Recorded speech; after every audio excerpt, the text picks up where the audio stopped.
Hey guys, tonight we step into the warm hush of an ancient land, veiled in desert shadows and graced by twinkling stars. You find yourself standing on the edge of a moonlit dune, gazing across a vast expanse of sand that shimmers like powdered silver beneath the sky. Welcome to Meroe, the heart of ancient Nubia, just south of Egypt, yet brimming with its own distinct splendor. The wind is gentle against your skin, carrying the soft scent of distant acacia trees. You hear a faint rustle that might be the echo of desert wildlife, or maybe the whisper of countless stories waiting to be told. Now, let's be honest, you probably won't survive this if you attempt to stay awake for the entire 2 hours without nodding off. But that's exactly the point. These tales are designed to lull you into a serene, starlit nap. So, before you get comfortable, take a moment to like the video and subscribe. But only if you genuinely enjoy what I do here. And I'd love to know where you're tuning in from and what time it is for you right now. Are you sneaking a listen at midday or unwinding after a long day's work at midnight? Let me know. Now, dim the lights, maybe turn on a fan for that soft background hum, and let's ease into tonight's journey together. You step forward on the sand, and the dunes part like gentle waves, revealing the flicker of torchlight near a row of small tents. You can almost feel the relief of travelers who've reached the caravan rest stop. Some are merchants, likely peddling wares, maybe gold, exotic incense, even a few rumored lumps of meteorite. Others are pilgrims, moving through the desert in search of shrines or hoping to catch a glimpse of Nubia's famed warrior queens. The night is surprisingly cool, as desert nights often are, and the temperature difference from the scorching daytime heat feels like stepping into a brand new world. High above you, the sky is crowded with stars so bright, it's as if the heavens themselves are throwing a small celebration. The celestial canopy here is different from what you see in a modern city, with all its light pollution. This is the original cosmic disco ball, a million shards of light dancing overhead. You can't help but feel a little awestruck, which is appropriate, given that you're wandering into a time when mortal rulers were seen as direct conduits to the divine. In this hushed desert setting, you begin to imagine the powerful Kandakes of Nubia, those legendary queens who reigned with remarkable authority. There's a reason these monarchs were described by contemporaries as shrewd diplomats, brilliant strategists, and sometimes formidable warriors. According to some inscriptions, they commanded vast armies, negotiated with foreign powers like the Ptolemaic pharaohs, and oversaw bustling trade routes that spanned from the heart of Africa to the edges of the Mediterranean world. Mainstream historical fact. Many historians agree that the title, Kandake, so sometimes spelled Candace, referred to the line of Meroitic queens who were often the mother or sister of the king, wielding power in their own right. Your first joke of the night arrives in the form of an imagined scenario. Picture a royal dinner invitation from one of these mighty queens. You show up, nervous, expecting a serious ceremony, but the queen waves off the protocol with a laugh and says, "Relax, just leave your donkey at the door." Because let's face it, any queen who can keep a straight face while commanding an army and also greet you with a donkey joke must have a sense of humor that transcends the centuries. There's a delightful fringe tidbit you might appreciate. Some ancient sources mention that a Kandake, as possibly Amminarenas, once led her troops against a Roman incursion, supposedly catching the attention of Emperor Augustus. While official Roman records are minimal, local Nubian tales claim she may have negotiated a peace that benefited her people. Historians still argue whether the rumored meeting between the Kandake and Augustus happened face to face or whether it was more of a symbolic exchange carried out through envoys. Either way, the story weaves through the sands of time, highlighting the power of these queens. You move deeper into the desert night, drawn toward the silhouette of pyramids that rise against the horizon. Unlike the colossal structures in Giza, the Nubian pyramids of Meroe are smaller and steeper, yet no less intriguing. Their pointed angles cut sharply into the sky, standing as proud reminders of a civilization that refused to be overshadowed by its northern neighbor. As you approach these ancient monuments, your footsteps seem to echo off stones laid centuries ago by laborers who toiled under the watchful eye of Kandakes, ensuring that their legacy would stand the test of time. One of the more common misconceptions is that only the Egyptians built pyramids. Joke number 2, you can imagine a proud Nubian queen raising a royal eyebrow and asking, "So, you think you invented pointy tombs? Cleopatra, bless your heart." Indeed, the tombs of Meroe are living proof that architectural ambition and reverence for ancestors could inspire grand designs across cultures.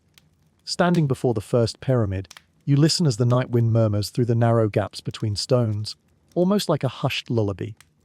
In the distance, you hear a camel braying, a jarring noise that's as comedic as it is unexpected. Even in the midst of this ancient realm, life goes on with the same earthy humor that's existed for millennia.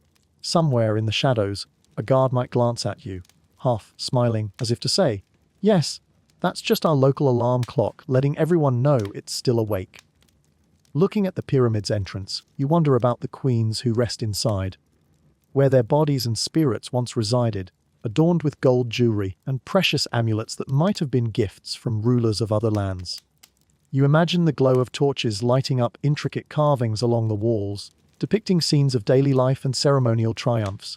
The interior likely smelled of incense, cinnamon, frankincense, maybe even a bit of myrrh, and echoed with soft chanting from priests performing funerary rites. Mainstream historians point out that Meroe's location along the Nile allowed these rulers to control a key stretch of the river's trade routes.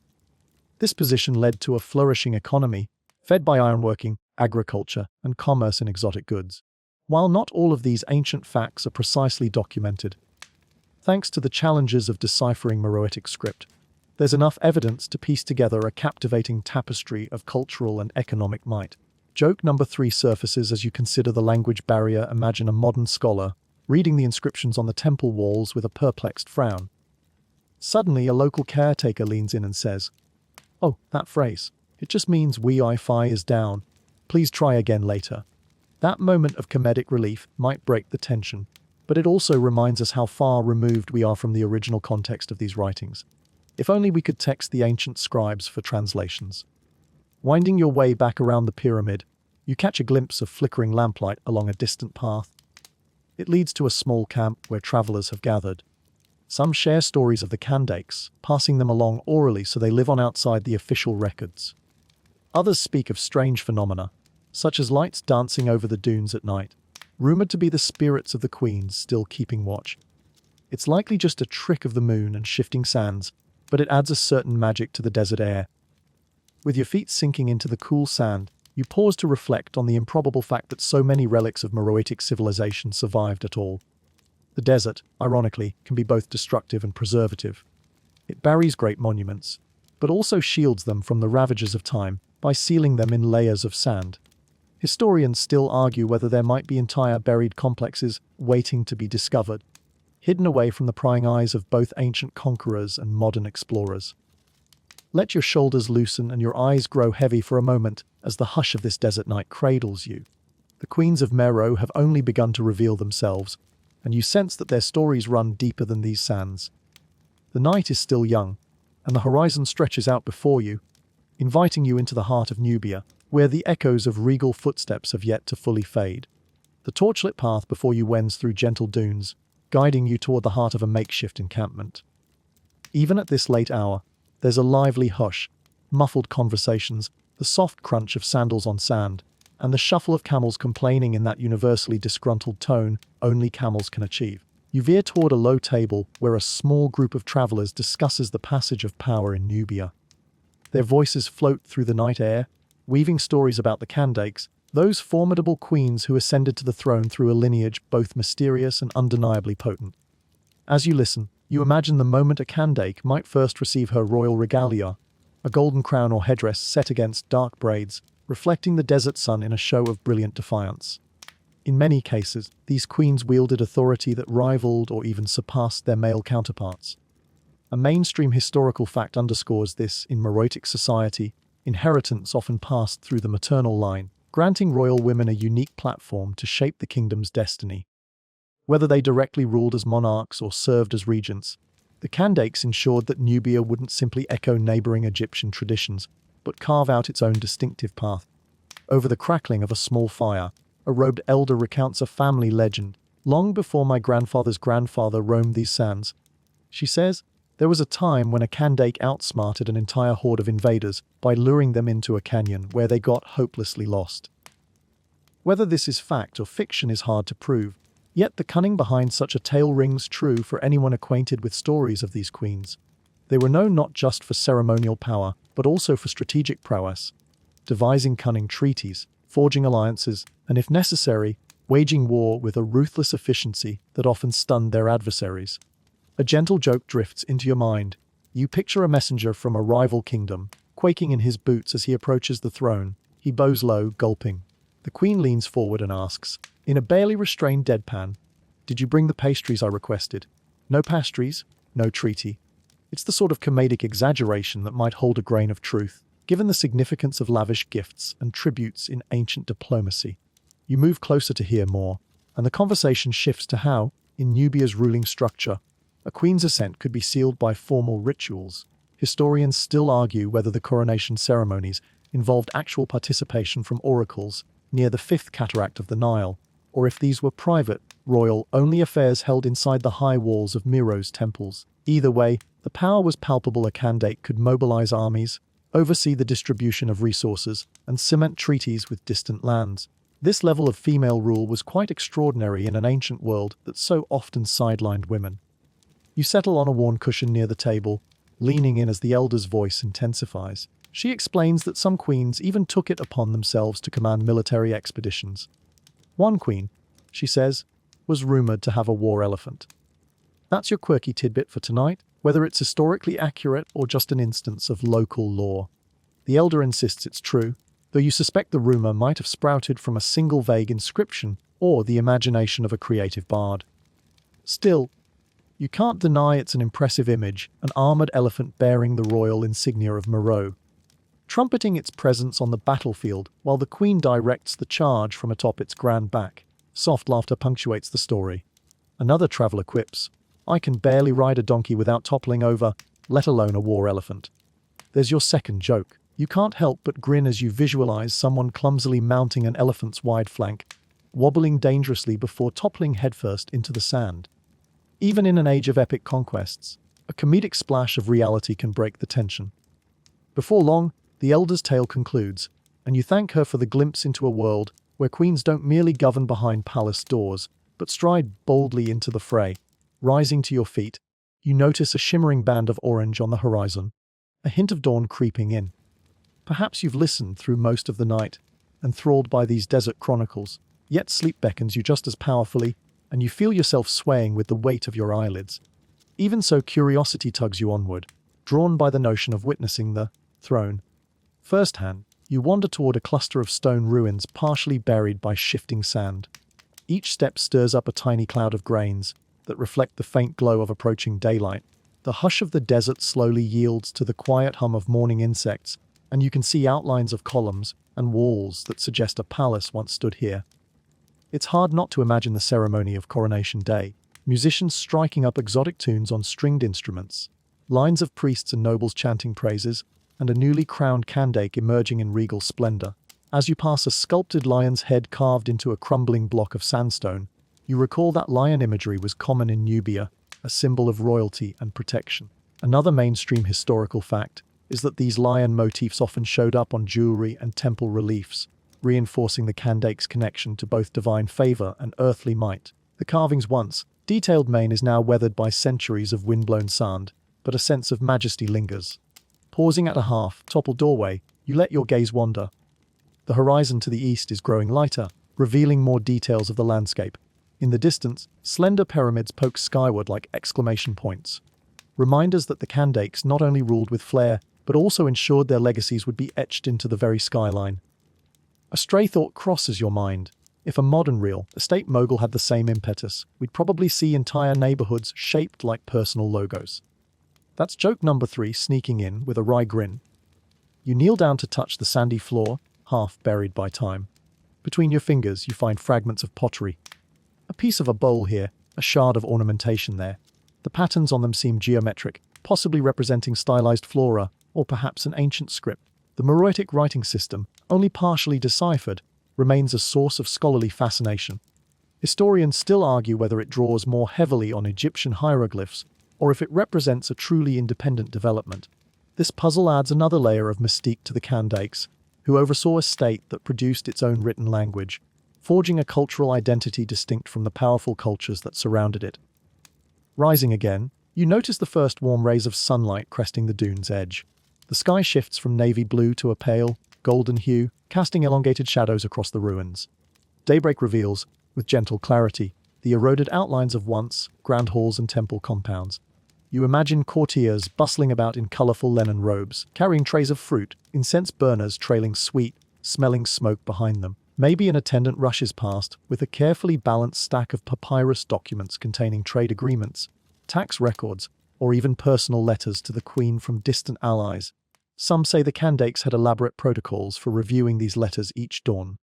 Courtiers would gather in a specific courtyard, reading aloud news from far-flung corners of the kingdom, waiting for the queen's nod of approval before dispatching messengers back into the desert. Did this really happen daily, or is it merely romanticized speculation?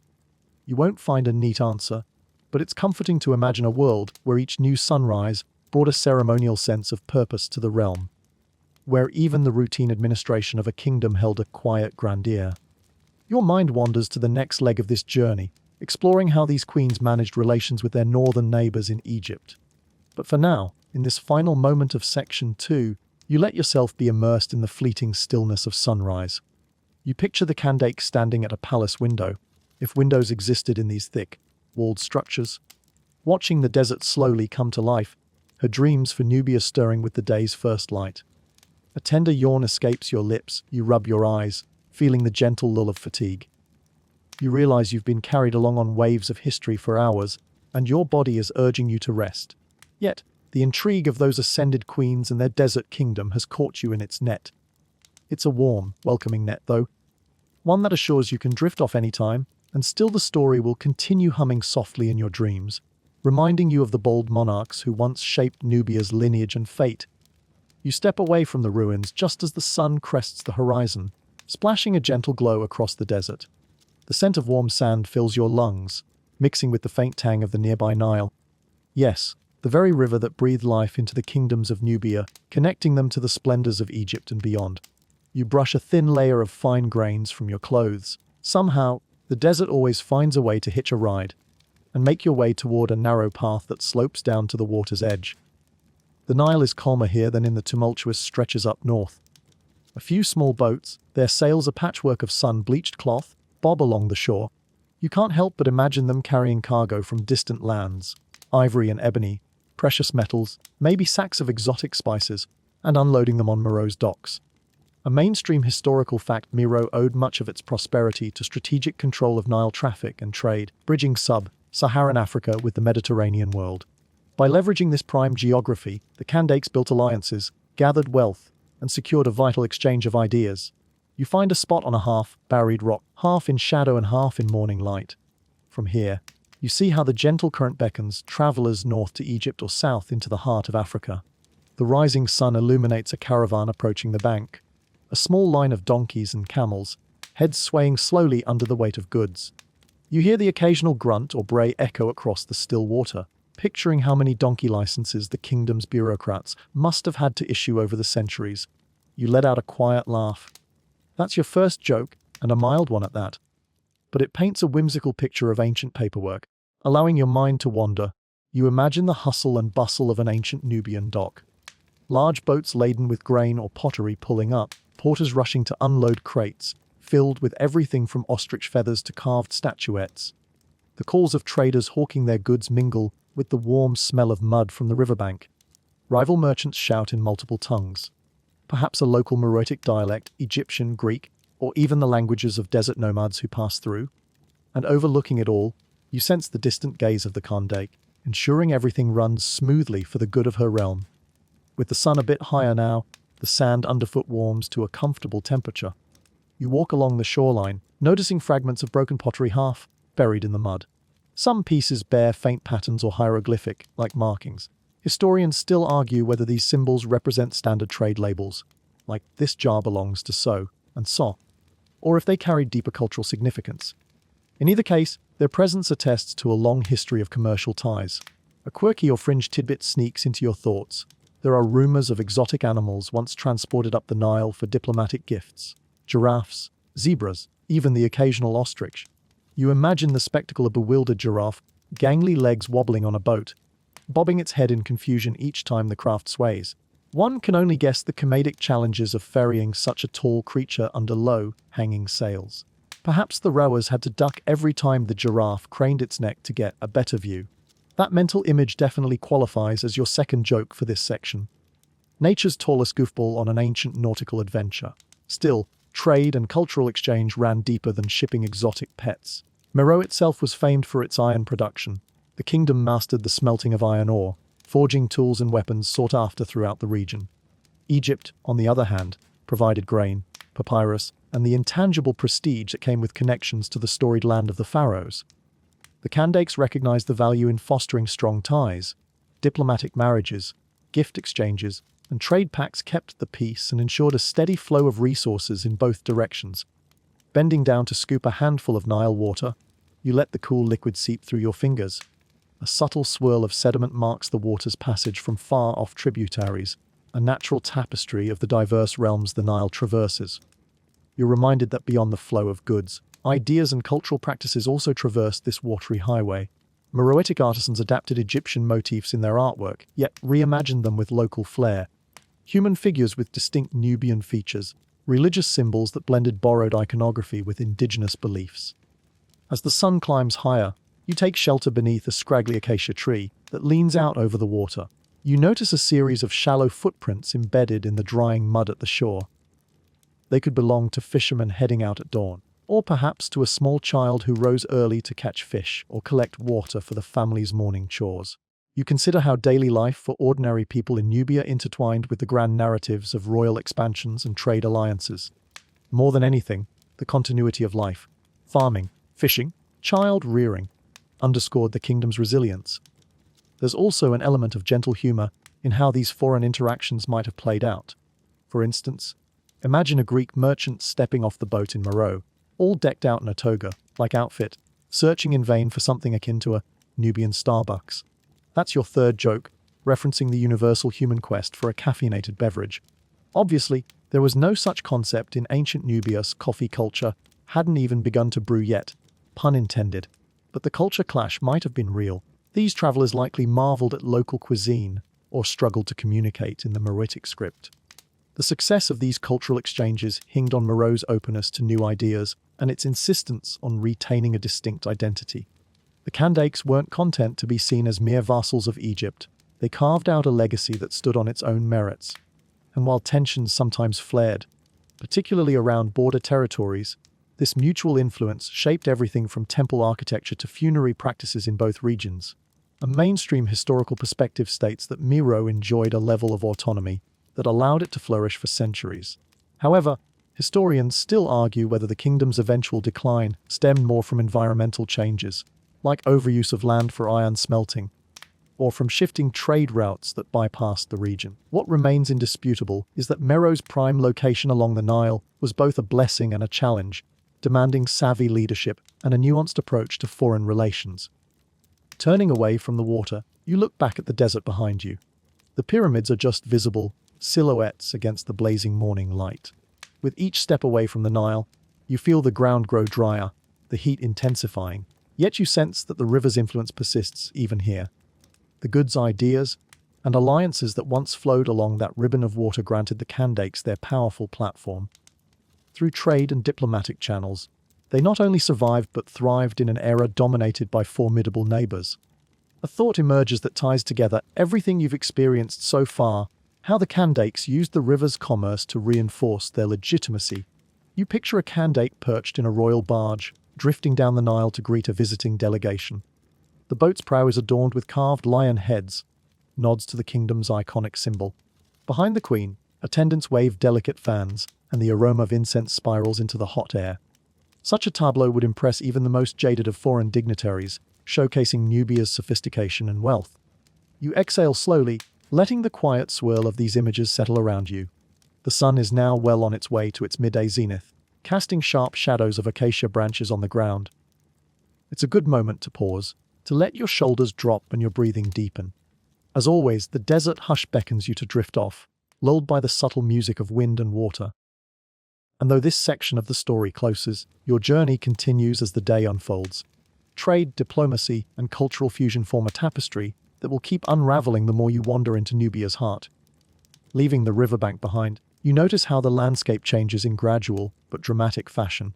Sand dunes stretch outward, their graceful slopes lit by the rising sun. You walk in the direction of a faint blur on the horizon, a nomadic camp that has just begun to stir. Dark figures move around a low cluster of tents, feeding livestock and tending fires. The hearty scent of cooking drifts toward you on the morning breeze, making your stomach give a soft, playful rumble. Even in an ancient realm, the need for breakfast never changes. Closer now, you observe that these tents are made of tough woven cloth, designed to withstand sharp desert winds.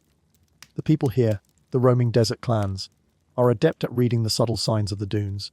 They search for clues about shifting weather, possible water sources, and safe paths for their livestock. You see a handful of goats scuttling around, nibbling on scraggly brush, and a row of camels blinking lazily in the sunlight. Their owners speak in low tones, glancing in your direction, but betraying no alarm. After all, travelers aren't a rarity. Caravans often pause here to seek guidance through the vast desert. You recall a mainstream historical fact. Some nomadic tribes in this region, often collectively referred to by outsiders as blemies, or other broad labels, interacted frequently with Miro. They might hire themselves out as guides for caravans, or trade animal hides and desert herbs in exchange for metal tools crafted in the city's renowned iron forges. There was a lively exchange between these two worlds. Yet the desert clans stubbornly resisted permanent settlement, preferring a life that remained in motion. Your first joke for this section materializes when you picture a city-dwelling merchant from Miro attempting to convince a nomad to open a market stall in the metropolis. You hear him say, "Think of it, no more lugging tents around," and the nomad shrugs, replying, "But how would I show off my camel?" There's something endearing about the mutual bewilderment that arises when a settled culture meets a nomadic one. Shifting your gaze to the southeast, the dunes level out into a firm plain that leads toward the urban heart of Miro. You decide to follow a crude track worn by countless footfalls, hooves, and wooden cart wheels over the centuries. With each step, you sense the hum of bustling life. Soon, you see the outlines of buildings, actual stone structures that contrast sharply with the low tents behind you. Above them, slender columns of smoke curl up into the sky, likely from communal kilns and cooking fires. Your arrival in Mero feels almost like entering another world. The city streets are a patchwork of ancient paving stones, packed earth, and the occasional loose cobblestone that threatens to trip you if you're not paying attention. Stalls line the main thoroughfare, offering everything from clay pots to baskets of dried dates. Brightly colored fabrics hang from wooden beams, swaying in the light breeze. A swirl of voices envelops you, traders bargaining, children chattering, and hawkers calling out the virtues of their wares. In a central square, you catch sight of a small assembly of local officials. They stand near a carved stone podium, reviewing scrolls with practiced gravity. Perhaps they're tallying taxes or organizing labor for a new construction project. You're reminded that Mero's urban society runs on administrative systems that require meticulous record-keeping. Historians still argue whether the city's bureaucracy was directly modeled after Egyptian practices or if it evolved independently, shaped by the kingdom's unique needs. Either way, you get the sense that these officials would have no patience for your second joke. Any chance you guys accept a verbal IOU? They'd likely glare at you from behind their scrolls and point to the nearest tax collector. Wandering deeper into the city, you hear the rhythmic pounding of hammers striking iron. You follow the sound until you reach a cluster of workshops. Here, forges glow with smoky orange light, and smiths wipe sweat from their brows as they shape metal into tools, weapons, and ornamental pieces. Miro was a significant ironworking hub, a major factor in its economic might. Observing a smith as he skillfully manipulates molten iron, you marvel at how knowledge of ore extraction and furnace design must have traveled from faraway lands or emerged through local innovation.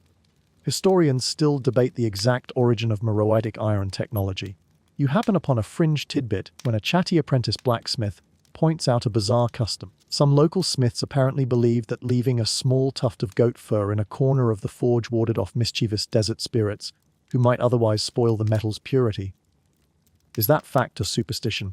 Hard to say, but it's certainly colorful enough to linger in your mind. Continuing through the workshop district, you emerge onto another busy street lined with modest homes built from sun-dried bricks. Painted shutters and neatly swept doorways suggest that many residents here take pride in their homes. Children dart around corners, chasing each other with squeals of delight, and occasionally skidding to a halt when an elder scolds them for making too much noise. It's a comforting reminder that some aspects of community life, like children's laughter, echo across eras. A few blocks further, you discover a lively market scene. The sweet smell of spiced lentils mingles with the earthy aroma of freshly tanned leather. A vendor shouts about the day's catch of river fish, while next to him, a woman sells intricately woven reed baskets. Each stand offers a glimpse into daily life in Meroe, comprehensive, diverse, and above all, thriving in spite of the harsh desert surroundings. You take a moment to compare this brimming urban energy to the quiet world of the nomads you saw earlier. Out there, everything was lean and mobile, shaped by necessity. In here, the city pulses with a sense of permanence. Buildings that have stood for generations, families who can trace their lineage back to the time of previous Kandakes. Yet both worlds share a reliance on each other. The desert clans need the city's goods, and the city thrives on the nomads' trade routes and guidance through treacherous terrains. There's comedic potential in imagining a mild culture clash, a group of nomads visiting the city for the first time, gawking at tall structures and complaining about how close they are to each other. "No personal dune space!" One might mutter in disbelief. That's your third joke, painting a playful image of a proud, independent desert dweller feeling cramped by the urban layout. Every so often, you notice caravans arriving in the city's outskirts, passing wooden arches that mark the main gates. Camels and donkeys carry everything from frankincense to raw gemstones, while the people leading them exchange pleasantries with gatekeepers. This constant movement in and out keeps Meroe alive. No wonder the Kandakes, remember those formidable queens, spent so much effort reinforcing roads, forging alliances, and stationing patrols along trade routes to ensure safe passage. Stepping aside to let a cart roll by, you catch a glimpse of the driver's face, etched with lines from too many long desert journeys. He offers a wary but kind smile, perhaps recognizing that you, too, are a traveler of sorts. For a moment, you wonder if the wandering desert clans might regard Meroe's populace as soft city dwellers, while the city folk likely see the nomads as both crucial to the kingdom and intriguingly exotic. Yet in the center of all this stands the shared identity of Nubia, an overarching tapestry of commerce, culture, and regal authority. The Kandakes brought unity despite the contrasts, bridging the quiet vigilance of the nomads with the bustling ambition of Meroe's urban life. It's a delicate balance that thrives on mutual respect and exchange. You pause at a small well in a courtyard, scooping cool water into a clay cup. The liquid trickles across your palm, and you feel an instant relief from the desert heat. It dawns on you how ephemeral all this might have seemed to outsiders, both the city of stone and the tents of woven cloth. Over the centuries, shifting sands and changing trade routes would test their resilience. But in this moment, the synergy of Meroe's city life and the desert's nomadic roamers is unmistakable. As you drain the last of the water, you hear distant laughter and the tinkling of bells, perhaps from a traveling performer entertaining shoppers in the market. Daylight now reigns supreme, bathing the city in golden warmth. You sense the magnetic pull of rest, a light tug at your eyelids, but find it equally tempting to linger in this vibrant place a bit longer. Eventually, though, your feet will carry you onward, deeper into Nubia's story, guided by the echoes of desert wanderers and the drumbeat of Meroe's urban heart. A soft melody of jingling bells catches your attention as you wander through the streets. Soon, you find yourself amidst a small throng gathering near the city gates. A caravan is arriving, its animals laden with crates and sacks that emit the fragrant promise of distant lands. Spices, incense, and who knows what other curiosities. You step closer, drawn by the promise of exotic wonders. A towering camel at the front of the procession grunts in tired protest, while a donkey tethered behind it peers around with wide, inquisitive eyes. The caravan leader, robes swirling in the dusty breeze, raises a wooden staff in greeting to the gatekeepers. You catch a whiff of frankincense curling out of one of the crates, instantly transporting you to an imagined world of desert shrines and smoky temple offerings. As the travelers pass under the city's arch, you trail behind, intrigued by their cargo. A mainstream historical fact surfaces in your mind. The Kingdom of Meroe was a vital link in the trade network connecting sub-Saharan Africa with North Africa and the Mediterranean.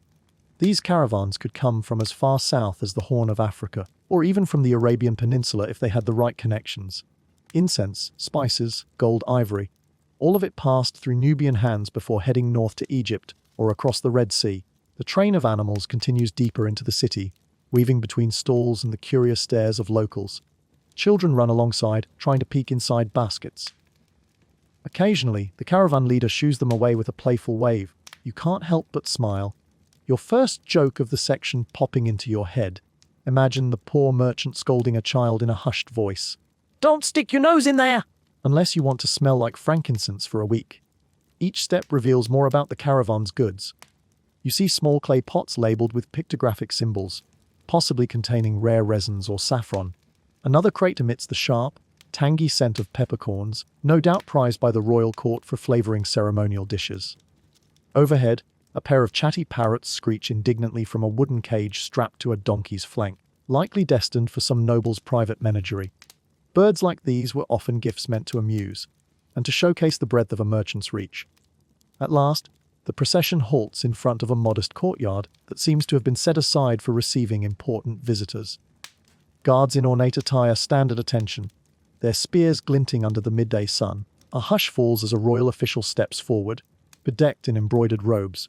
He gestures for the caravan leader to approach, no doubt preparing to inspect the goods to ensure the Kandake's share of taxes and tributes. For a moment, you wonder if the parrots are part of the tribute. Would the queen appreciate a bird that might interrupt court proceedings with random squawks? Possibly these formidable rulers weren't known for dull taste. Huddling along the courtyard's edge, you watch as workers begin unloading the caravan. There's a mesmerizing rhythm to it, crates lifted gently off camel humps, baskets passed from one set of arms to the next. The aroma intensifies, cinnamon, cardamom, and a mysterious, musky perfume you can't quite place. The air practically vibrates with possibility. A quirky tidbit floats into your thoughts. Rumors persist that a few merchants once tried to peddle magical items to Miro's court, like stones said to cure headaches if placed under one's pillow, or rare seeds claiming to sprout golden flowers. Historians still argue whether the royal court ever truly believed in such mystical goods, or merely played along for spectacle's sake. Given the kingdom's appetite for both practical and ceremonial imports, it's not too far-fetched to think a few snake oil salesmen might have tested their luck here. As you inch closer, a stray donkey suddenly pokes its nose toward you, sniffing for any treats you might be hiding. Laughing softly, you brush its muzzle away. That's your second joke. You imagine explaining to the donkey, "Sorry, friend, I traded my last banana for a handful of frankincense." As if your donkey companion could be disappointed about your poor budgeting decisions. An official overseeing the process beckons for everyone to enter a more refined courtyard, likely a staging area closer to the royal residence. There, the goods can be inventoried more carefully before some portion is inevitably whisked off for the Queen's private viewing. As you follow the caravan inside, you notice the architecture, columns carved with patterns of lotus blossoms and stylized lions, reminiscent of Egyptian influence, but distinctly Nubian in their emphasis on local motifs. A servant scurries by, offering cups of cool water to the caravan staff. You accept one gratefully. This small act of hospitality underscores the cultural nuance of Miro, open to foreign commerce, but always mindful of ceremony and courtesy. You recall how fundamental these gestures are in maintaining the delicate balance of trade relations. If caravans reported poor treatment within the kingdom, they might choose alternate routes in the future, depriving the Kandakes of vital commerce. Finally, after some waiting, the official re-emerges. He announces that the Kandakes' representatives are pleased with the inventory, and a date will be set for a more elaborate audience, complete with a modest procession to present the exotic goods. For now, the merchants receive tokens indicating they've paid their dues, allowing them to trade freely in the city. A mild commotion rises as two merchants argue over the rightful ownership of a particularly ornate chest. You catch snippets of their heated dialogue. One claims he inherited it from his father. The other swears he purchased it fair and square at a market near Axum.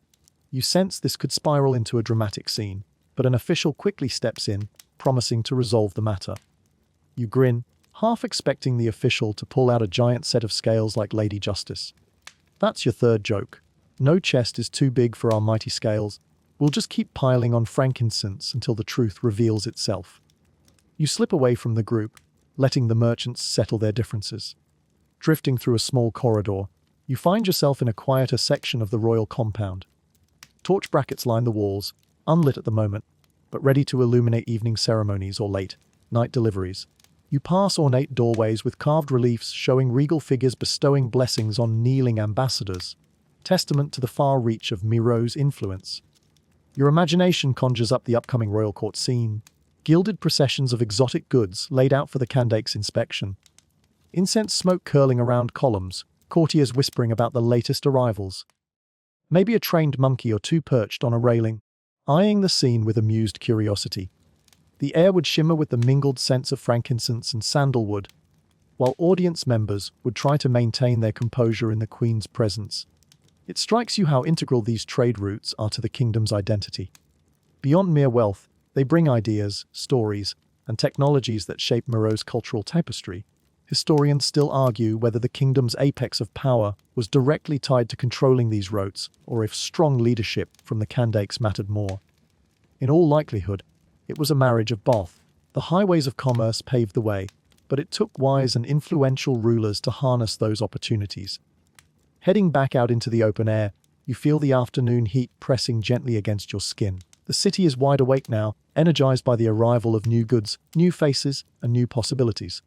Your steps slow as you consider how this trading enterprise, incense, spices, treasures, wasn't just about economic gain. It was also about establishing Meroe's place in the ancient world, cementing alliances, and fueling the imagination of a kingdom that thrived on blending its own culture with those of distant realms. You exhale, letting that swirl of sensory impressions settle. Despite the bustle, there's a soothing undercurrent to it all. The kingdom's pulse remains steady, fueled by caravans that defy the sweltering desert to deliver more than just material goods. They bring the promise that Meroe, under the guidance of its Kandakes, is a land where borders dissolve, merging the known and the unknown into a tapestry of endless fascination. Turning away from the lively trade quarter, you find a quieter side street paved with flat stones that have seen countless footsteps over the centuries. The noise of merchants fades, replaced by the soft sounds of daily life: women grinding grain, children laughing at a stray dog that's decided to join their game of chase. You follow the narrow lane until you reach a small courtyard, partially shaded by a towering sycamore tree. Here, a semicircle of people sits around a storyteller, a local bard wrapped in patterned cloth, who speaks with theatrical intensity about Nubia's legendary warrior queens. You take a seat on a low stone ledge, noticing how the breeze stirs the tree's broad leaves. The bard's voice rises, painting a vivid image of Kandakes, who once rode at the head of their armies, brandishing spears and commanding legions of archers. A hush settles over the courtyard as everyone leans in to catch every whispered detail. A mainstream historical fact surfaces: Queen Amenarina's, one of the most famed warrior Kandakes, led a resistance against Roman forces in the 1st century BCE, proving that Nubian metal could stand firm even against the might of an empire. The bard recounts a dramatic scene, a line of Nubian archers kneeling in the desert twilight, bows at the ready. Beside them, the queen herself, armor glinting in the last rays of the sun, scanning the horizon for signs of the Roman advance. You can almost feel the collective heartbeat of that ancient army. A comedic thought sneaks in. Your first joke: imagine a Roman soldier writing a letter home, complaining, "My sandals are full of sand." And that queen keeps giving us the stink eye from across the dunes. You learn that the Kandakes often employed clever tactics rather than brute force. One story tells of a cunning trap set in a narrow canyon, where Nubian soldiers used decoy camps to lure an enemy column into disarray. By the time the invaders realized their mistake, they were surrounded on elevated ridges by archers who could rain down arrows with deadly accuracy. Historians still argue whether this canyon ambush was attributed to Amenarina specifically, or if it's a conflation of multiple campaigns. The debate, however, never stops local storytellers from weaving it into the tapestry of the Kandakes' fearless legacy. The bard's voice grows softer, describing the uneasy alliances these queens forged. Sometimes, neighboring tribes could be persuaded to unite against a common threat. Other times, placed bribes and marriages served as the glue holding a fragile coalition together. You picture a diplomatic ceremony where a tribal chief stands before the queen, uneasy in the grandeur of Meroitic courts. Perhaps he's never seen so many intricately carved columns and lion-headed decorations. At the last minute, he attempts a bow but stumbles, a fish out of water in a palace environment. That's your second joke. His attempt at humility ends up more like an accidental tumble that leaves courtiers trying not to laugh out loud. A traveling scholar, seated near you in the courtyard, chimes in with a quirky or fringe tidbit. Some local legends claim a Kandake once had an elite bodyguard of female warriors, said to be unstoppable in battle. They wore matching breastplates. The scholar says, eyes alight with fascination, and carried short swords carved with inscriptions invoking the favor of local desert spirits. Are these warrior women a historical reality, or a mix of myth and rumor? No one knows for certain, yet the notion of an all-female guard fits snugly within the bold, unorthodox aura that surrounds these queens. The bard shifts the tale to alliances that went far beyond local tribes. Evidently, a Kandake might send envoys laden with gold and ivory to distant courts, forging pacts that kept Nubia's trade routes secure.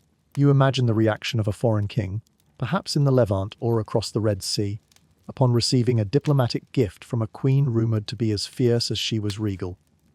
He might have stammered, "She sent me how many tusks and gold ingots?" Then, in a private aside, "I really don't want to make her angry." There's your third joke. The comedic image of a monarch fretting that one misstep could provoke a knock at his palace gates by warriors armed with legendary Nubian bows. As the bard's story weaves on, you're reminded that these queens were not just fighters, they were patrons of culture and trade. It wasn't all swords and arrows. After all, forging alliances wasn't simply about intimidation. Sometimes it involved hosting lavish banquets where guests could feast on roasted game, spiced stews, and sweet treats flavored with honey. Picture the Kandake presiding over a long table, raising a cup of date wine as she welcomes foreign dignitaries. That blend of martial prowess and refined hospitality set Nubia apart, ensuring that even adversaries had to admit there was something undeniably sophisticated about Meroitic leadership. Pausing for effect, the bard alludes to a particular standoff along the Egyptian border. The tale goes that a Roman general, confident in his ability to subdue a backwater kingdom, found himself outmaneuvered by a Kandake's skillful use of diplomacy. Instead of meeting the enemy in open battle, she arranged for strategic gifts, and a few carefully crafted illusions of grander Nubian forces waiting just over the horizon. Convinced that an ambush was imminent, the general proposed a truce. Whether or not this event truly played out as described is up for debate, but the moral remains clear: cunning often trumps brute strength. You glance around the courtyard. The audience is captivated, some nodding in approval, others whispering excitedly about how these stories of warrior queens relate to their own family lore. The synergy between legend and history is palpable. It pulses in the warm desert air. You realize that, while academic texts might present the Kandakes in more subdued tones, local storytelling breathes life into their feats with flourish and passion. Taking a moment to reflect, you consider the blend of heritage. The Kandakes aren't merely ancient footnotes to Egyptian or Roman histories. They are central figures in a culture that dared to carve its own identity, sometimes literally, into the stone temples and pyramids that dot the Nubian sands. It strikes you how many foreign invaders must have underestimated these queens, only to walk away humbled. The bard concludes with a final flourish, a battle cry that echoes off the courtyard walls. In the hushed aftermath, the small crowd disperses. You remain seated, letting the last reverberations settle, feeling a quiet stir of awe. Did the Kandakes truly shape the course of entire wars through their daring? Or have the centuries magnified their deeds into legend? The truth, as often is the case, likely rests somewhere between documented fact and the intangible realm of myth. As you rise, you catch a glimpse of another group of locals preparing to share stories of Meroe's spiritual rites. Perhaps in a nearby temple courtyard, you realize that this kingdom, guided by both the steel of its queens and the devotion of its people, thrived on more than battlefield glory. Beliefs, rituals, and a deep respect for ancestry also played a role in forging the Kandakes' formidable legacy. For now, though the hush of the courtyard envelops you, and a gentle wariness returns, the sun hovers above, casting short shadows in the midday heat. Maybe this is the perfect time to retreat somewhere cool, gather your thoughts, and let the rhythm of the warrior queen's tales lull you toward a soft doze. You make your way past Meroe's bustling streets until you find yourself on a quieter path leading out toward the desert once more. The air feels drier here, and the hum of the city fades behind you. In the distance, a series of pointed silhouettes rises against the skyline, the royal necropolis of Meroe. Smaller and steeper than Egypt's famous pyramids, these monuments stand in proud defiance of the sands that threaten to bury them. As you approach, the shape of each pyramid becomes more distinct, and you notice that they're clustered together like a family gathering. Each one a testament to a ruler's legacy, many of them dedicated to the kingdom's renowned Kandakes. A gentle wind scuds across the dunes, swirling grains of sand around your ankles. You pause for a moment to soak in the view. Many who visited this site, ancient travelers and modern explorers alike, have remarked on the striking geometry of these pyramids, their truncated tops and relatively narrow bases. You recall a mainstream historical fact: Sudan, ancient Nubia, actually boasts more pyramids than Egypt, though they're not as massive. This sheer number speaks to a society deeply invested in honoring its dead, especially the powerful queens who shaped the kingdom. As you reach the first structure, you see a flurry of activity around the perimeter. Although centuries have passed, you let your imagination run wild. Skilled laborers, stonemasons, and architects might still be bustling about, preparing the next majestic tomb for a newly ascended Kandake. Imagine the clang of bronze chisels, the low calls of foremen urging workers to keep steady. Despite the intense desert heat, there's a sense of communal purpose here, everyone contributing their expertise to ensure the Queen's final resting place stands proudly for eternity. You step closer, examining the carefully cut stone blocks stacked in neat rows. Each block bears chiseled grooves, evidence of the stonemason's precision. Historians still argue whether Nubian builders drew inspiration directly from Egyptian techniques or adapted older, indigenous building methods. Regardless of the source, there's no doubt that the artisans achieved a distinctive style. These pyramids are taller, in proportion to their bases, than their Egyptian counterparts, lending them a sleek, almost elegant silhouette. You chuckle at your first joke of the section. Picture an ancient foreman standing with his measuring rope in hand, lecturing a new apprentice. No, we're not copying the Egyptians. We're just improving on their pointy geometry. Now get that top angle right. You can imagine the apprentice rolling his eyes. Some rivalries span across time and space. Circling around one pyramid, you come upon a decorative doorway set into its eastern face. Carvings adorn the entrance, images of the Kandake receiving tribute, deities blessing her passage to the afterlife. If you let your fingers brush the stone, you can feel the faint grooves of chiseled lines. Though the details have softened over centuries of wind erosion, the craftsmanship still shines through. The interior of the pyramid, you recall, typically housed a burial chamber beneath the foundation, rather than inside the above-ground structure. However, the small chapel attached to the pyramid's east side served as a place for offerings and ceremonies, a focal point for priests and family members paying their respects. You imagine priests coming here at dawn, lighting incense to honor the departed queen. Smoke would curl up in thin spirals, mingling with the first rays of sunlight. A gentle intersection of the physical and spiritual realms. Your second joke floats into your mind, a priest grumbling under his breath. You'd think after building all these pyramids, we'd have a discount on incense by now.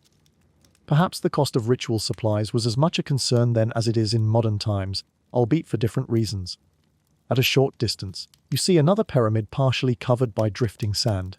A handful of workers, maybe from a modern archaeological team in your imagination, shovel carefully, revealing carved reliefs hidden for centuries. One figure depicts a Kandake perched on a throne flanked by lions. Another shows her wearing a regal headdress, possibly adorned with cobras or sun, discs reminiscent of Egyptian styles yet firmly adapted to Nubian iconography. A quirky or fringed tidbit crosses your mind. Some local legends claim the queens chose to be buried with small figurines of desert animals, like lizards or scorpions, believed to guide them safely through the hazards of the afterlife. No official record confirms this, but it's just the sort of detail that might turn up in a half-buried anecdote somewhere along the shifting dunes. Overhead, the sun climbs, intensifying the heat. You feel beads of sweat forming on your brow, and you step behind the partial shade of a pyramid's angled wall. Closing your eyes for a second, you can almost hear the distant echo of ancient construction. Wooden cranes creaking, workers chanting in unison as they haul stone blocks up a ramp. Perhaps a water carrier strolls by every so often, distributing earthen jugs of cool Nile water to keep everyone hydrated. Imagine the Kandake herself, if still alive at the time, occasionally visiting the construction site to oversee progress. She might arrive with an entourage, shading her face with a finely woven parasol, scanning the structure's rising silhouette with critical eyes. Joke number 3: picture a royal advisor leaning in to say, "My queen, we ran out of that special imported paint," only to get a regal eye roll and an exasperated sigh. Even the most powerful monarchy can't escape the logistical hiccups of a major building project. Rounding another corner, you notice a series of smaller pyramids bunched together. These likely belong to members of the royal family, princes, princesses, or high-ranking officials. While less imposing than the Kandake's tombs, they still share the signature design. The site forms a veritable necropolis of pointed roofs against the clear desert sky. It's a bit surreal to see so many pyramids in such close proximity. No two are exactly alike, yet they all speak to the same cultural thread that revered its dead with architectural grandeur.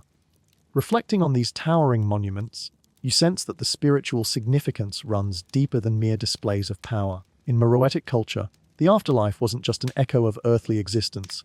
It was an ongoing journey. Providing the departed with a dignified tomb, offerings, and protective spells ensured their continuation in whatever realm lay beyond. That underlying faith, combined with the raw ambition of royalty, resulted in a necropolis that continues to captivate scholars and travelers alike. You remember that some of these pyramids suffered damage over time. Looters chipped away at their tops in the 19th century, searching for treasure. Others succumbed to desert winds. Yet many still stand tall, a tribute to both Nubian engineering and the timelessness of the desert environment. People sometimes say the desert is unforgiving, but it also acts as a protective cloak, preserving certain sites by encasing them in drifts of sand, rather than allowing them to be eroded by rain and moisture. Stepping away from the necropolis, you look back to see the entire field of pyramids spread out before you. The angled shadows create a geometric tapestry that feels both ancient and strangely modern. You wonder about the daily routines of the laborers who once toiled here. Did they camp near the construction site? Did they have rotating shifts to avoid the worst of the midday heat?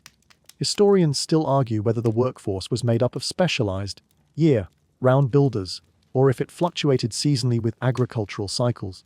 One last scan of the desert horizon leaves you with a sense of reverence. These pyramids were not mere vanity projects, they were cultural cornerstones that linked the living to the dead, the mundane to the divine. Far from being overshadowed by their Egyptian neighbors, the Nubian pyramids articulate a story of resilience, pride, and distinct identity, hallmarks of the Kandakes who once ruled here. As the wind shifts, carrying a gentle swirl of sand across your path, you feel a subtle invitation to rest. There's something profoundly calming about these silent sentinels standing guard over a past that's never truly gone. You let out a slow breath and let your eyes drift half closed, lulled by the vastness of the desert, the mesmerizing geometry of the pyramids, and the lingering presence of ancient queens who dared to shape their own destinies. A gust of wind whips across the desert, gently pushing you away from the open necropolis and into a secluded patch of dunes. It's as though the landscape itself is urging you to explore deeper, drawn by the silent promise of untold secrets beneath the sand. Once you crest a ridge, you spot a cluster of half-buried ruins, low stone walls, toppled pillars, and openings that might lead into chambers long forgotten. The shifting dunes have exposed just enough of these structures to tempt any curious wanderer. Curiosity peak, you descend the dune's slope, boots sinking into loose sand with each cautious step. You imagine a time when these ruins stood proudly, part of a larger temple complex or a series of shrines dedicated to Meroe's revered rulers. Now, the desert reclaims them year by year, erasing some features while preserving others. There's a certain thrill in the uncharted. Who knows what artifacts or cryptic inscriptions lie just below the surface, awaiting discovery. Near the base of a partially collapsed wall, you spot a faint opening that looks like it might lead underground. Edging closer, you crouch to peer inside. A rush of cooler air grazes your face, smelling faintly of damp stone. Could this be the entrance to a hidden chamber? You recall a mainstream historical fact in parts of ancient Nubia. Tomb complexes often extended below ground, complete with corridors, small chapels, and even storerooms for funerary goods. While many have been mapped, it's believed there are still undiscovered sites, sealed by centuries of drifting sand. Your heart flutters with anticipation.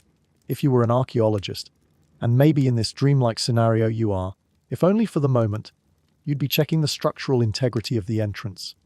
But the hush of the desert lulls you onward, deeper into the opening.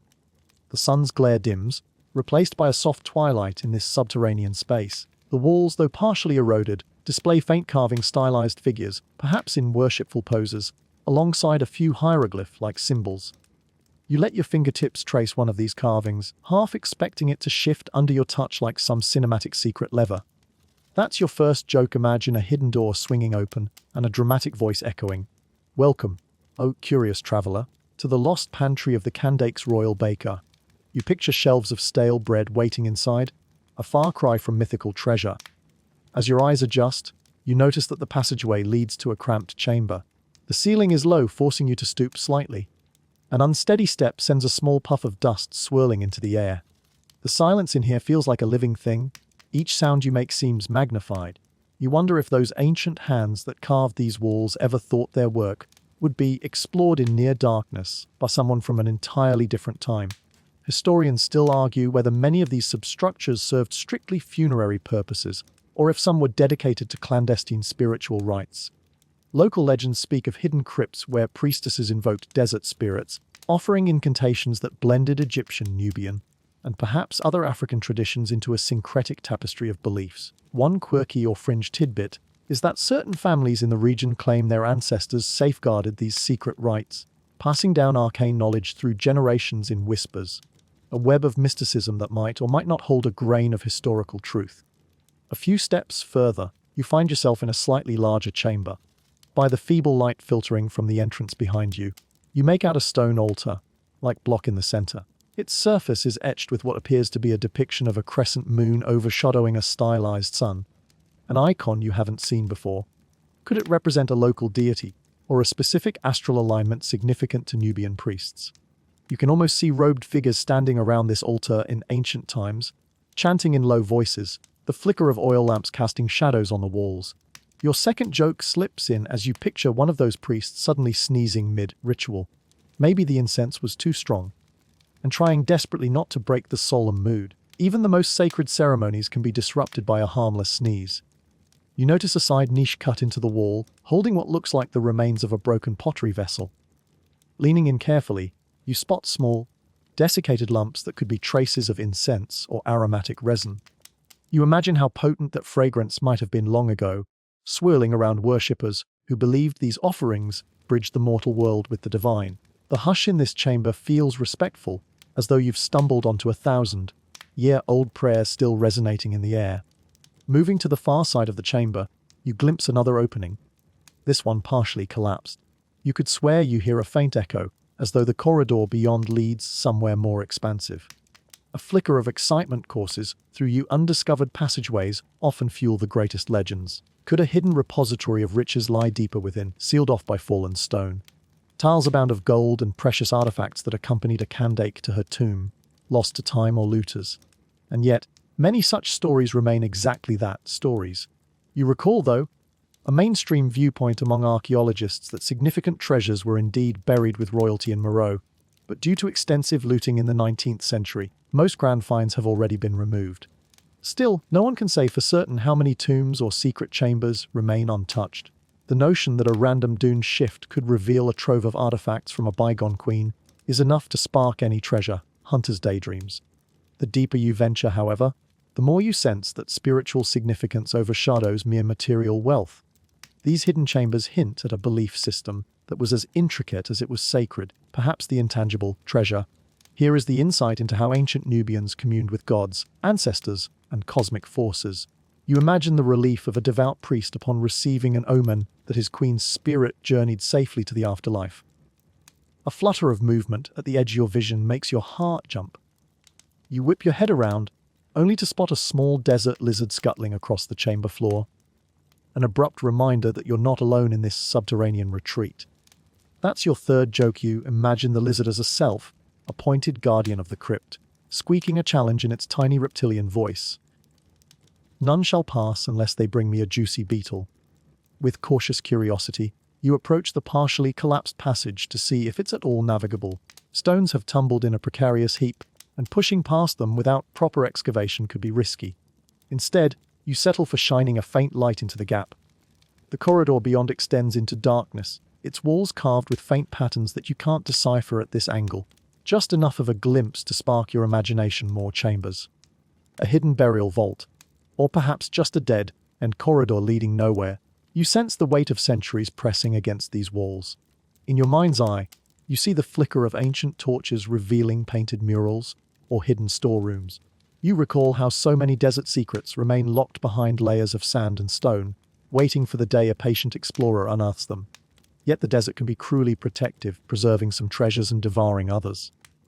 Slowly, you retrace your steps back to the entrance, the reassuring glow of daylight beckoning. Even just a short venture into these hidden chambers leaves you with a lingering impression of how little is truly known about Mero's spiritual rites and the rumored caches of lost riches. This undercurrent of mystery infuses the kingdom's narrative with something intangible, a sense that, for all we've learned, there's always another secret waiting beneath the next dune. Stepping outside, the sun washes over you, and the hot desert wind seems to whisk away the subterranean chill. You stand for a moment, letting your eyes adjust, pondering the possibility that unseen chambers still beckon from below. If you stayed in Nubia for years, meticulously excavating every mound and stone, you'd likely come across more cryptic symbols, half-buried artifacts, and puzzling stairwells that descend into the unknown. It's both humbling and invigorating, realizing the depth of what remains to be uncovered. Tired yet exhilarated, you wander back toward the more familiar path, feeling as though a veil has been lifted just enough to grant you a glimpse of Mero's hidden heart. The sand shifts around your ankles, erasing your footprints as you go, reminding you that the desert thrives on secrecy. But in the hush of your mind, the echo of that underground chamber remains, a quiet testament to the lost riches and spiritual rituals whispered through millennia, forever sealed beneath the desert's golden cloak. Stepping back into the light of day, you find yourself once more drawn toward the settled areas of Mero, this time following the faint chime of distant chanting that seems to drift on the wind.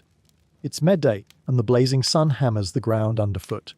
The heat creates an almost surreal shimmer on the horizon, and every breath tastes of dry desert air. Moving past the remains of ancient walls, you come upon what looks like an open courtyard shaded by tall posts draped with woven cloth. A group of people, likely priests or devotees, stand in a semicircle, eyes closed, heads tilted skyward. Their soft chanting rises, dips, then rises again, a gentle wave of sound that both calms and intrigues you. Although you're not versed in their exact words, you can sense the reverence in each syllable. You settle at the courtyard's edge. Through half-closed eyelids, you watch as a priest raises a small terracotta bowl. Wisps of incense curl skyward, carrying a sweet, resinous aroma that mixes with the dust-laden air. You recall a mainstream historical fact. Meroitic religion was a blend of indigenous Nubian beliefs and outside influences, particularly from Egypt. Deities like Amun were worshipped here, but local gods, often connected to the harsh desert environment, were equally revered. These gatherings likely included prayers for protection, fertility, and the kingdom's continued prosperity. One of the participants in the ritual, dressed in a linen robe with a beaded collar, reaches out to sprinkle what appears to be powdered herbs over the bowl of incense. A subtle crackle follows, and the scent shifts to something sharper, nearly citrusy.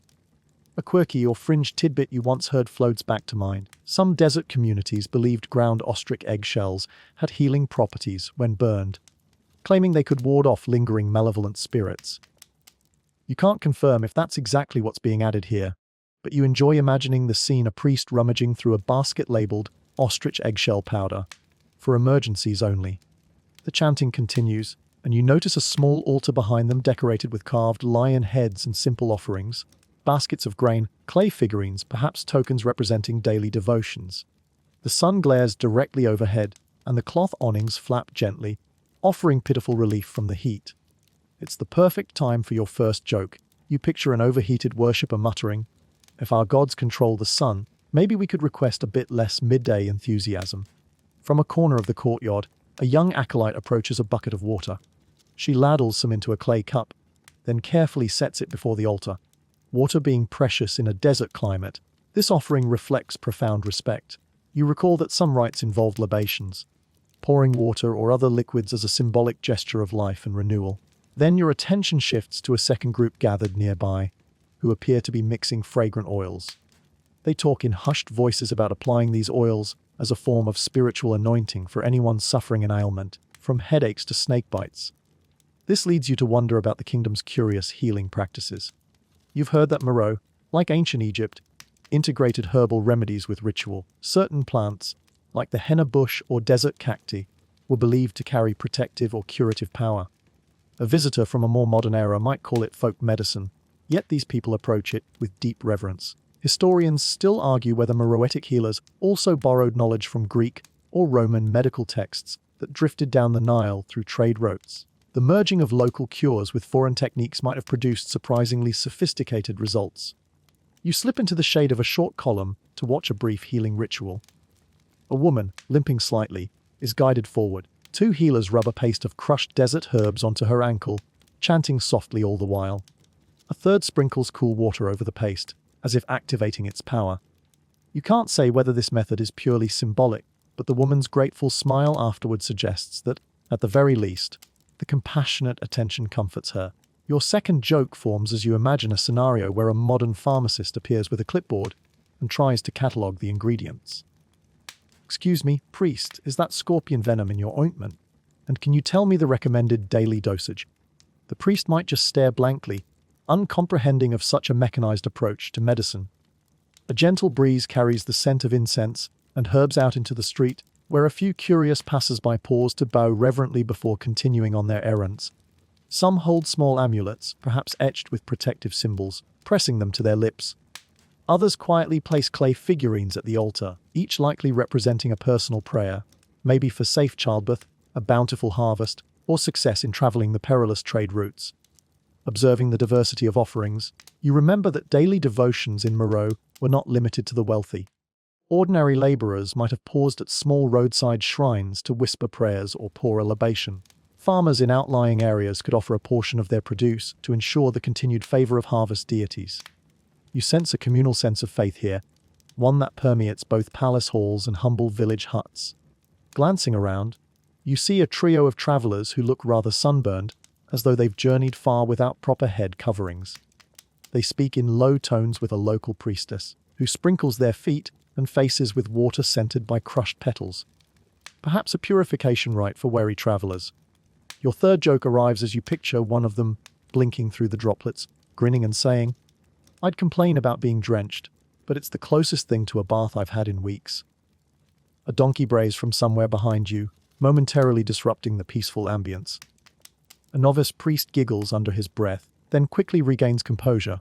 Even in sacred spaces, life pokes through with small, ordinary interruptions. Perhaps that's the essence of Miro's belief system, a seamless blend of divine ceremony and the dusty realities of desert living.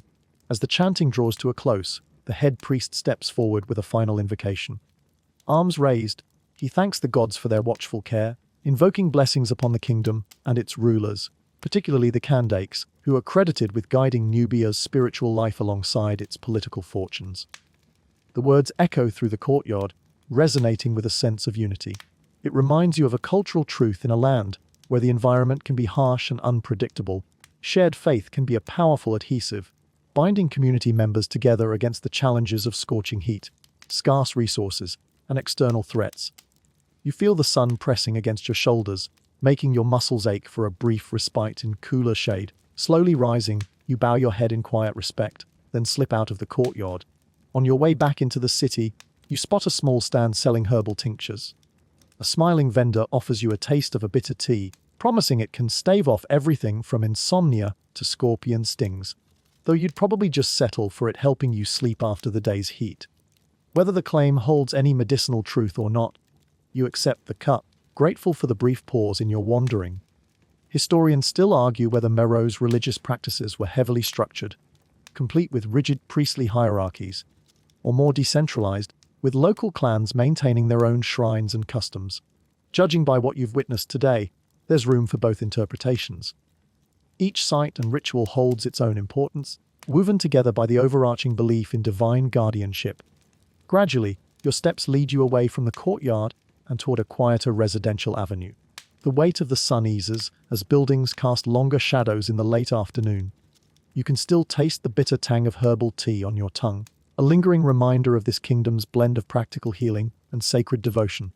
Warm, drowsy contentment steals over you, and you welcome it, letting each breath guide you further into a state of calm.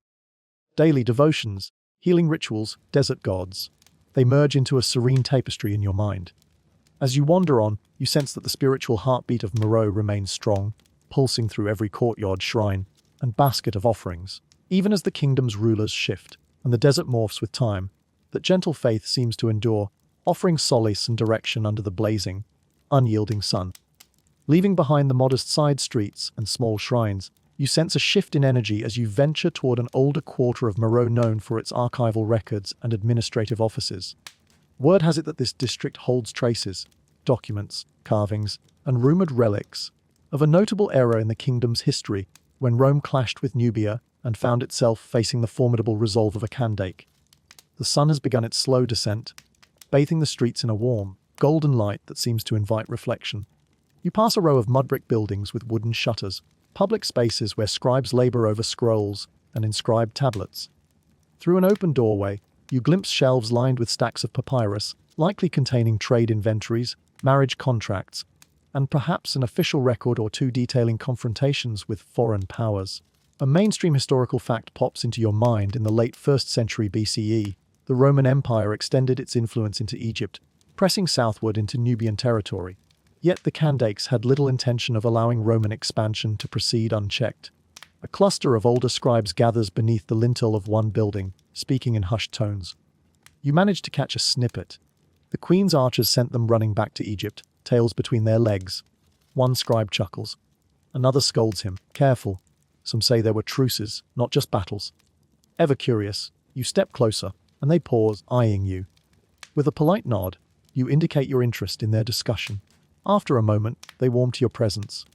They describe the famed conflict. Roman soldiers, fresh from conquests in the Mediterranean, marched south expecting easy victory over barbarian lands, but they encountered robust resistance, fortified outposts, vigilant Nubian warriors, and a Kandake determined not to yield.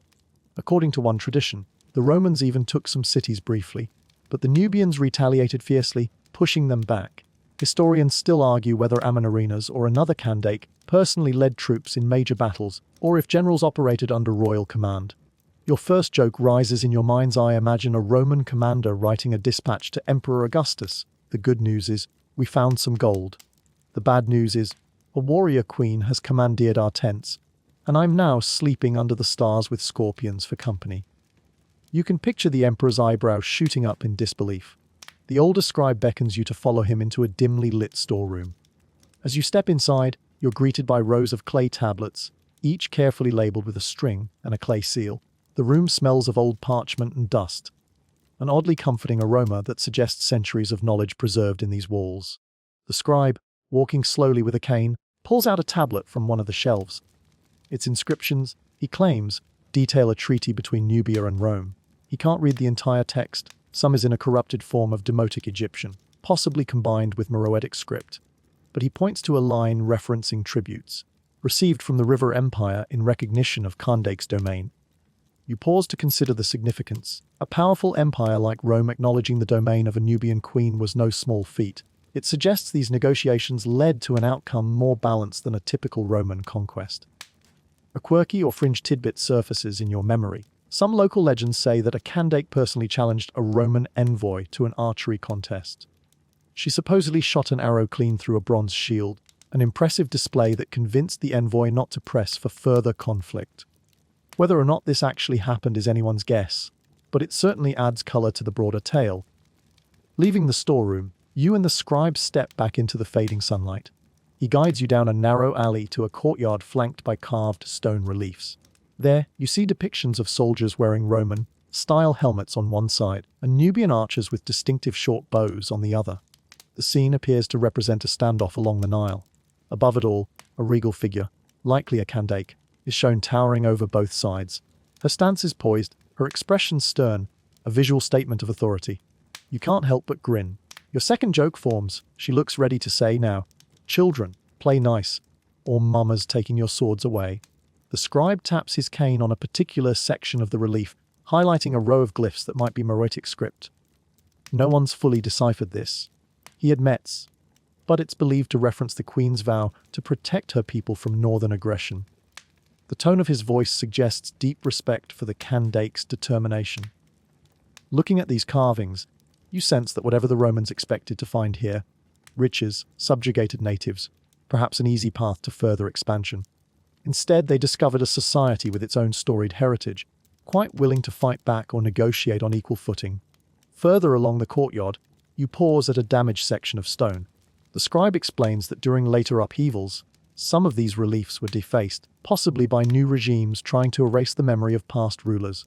Historians still argue whether these defacements occurred due to changing religious beliefs or political motives. Perhaps new factions wanted to diminish the legacy of the Kandakes who had contended with Rome. As twilight settles, your guide points to a small amphora set atop a low pedestal. It's a clay vessel with faint traces of paint, maybe an import from Roman Egypt. Legend says a Roman dignitary offered it as a token of goodwill to a Kandake's court. In return, the queen sent him a gilded Nubian bow. One can only imagine the look on the dignitary's face upon receiving such a gift. Was it admiration, or a flicker of fear, knowing how deadly those bows could be in skilled hands?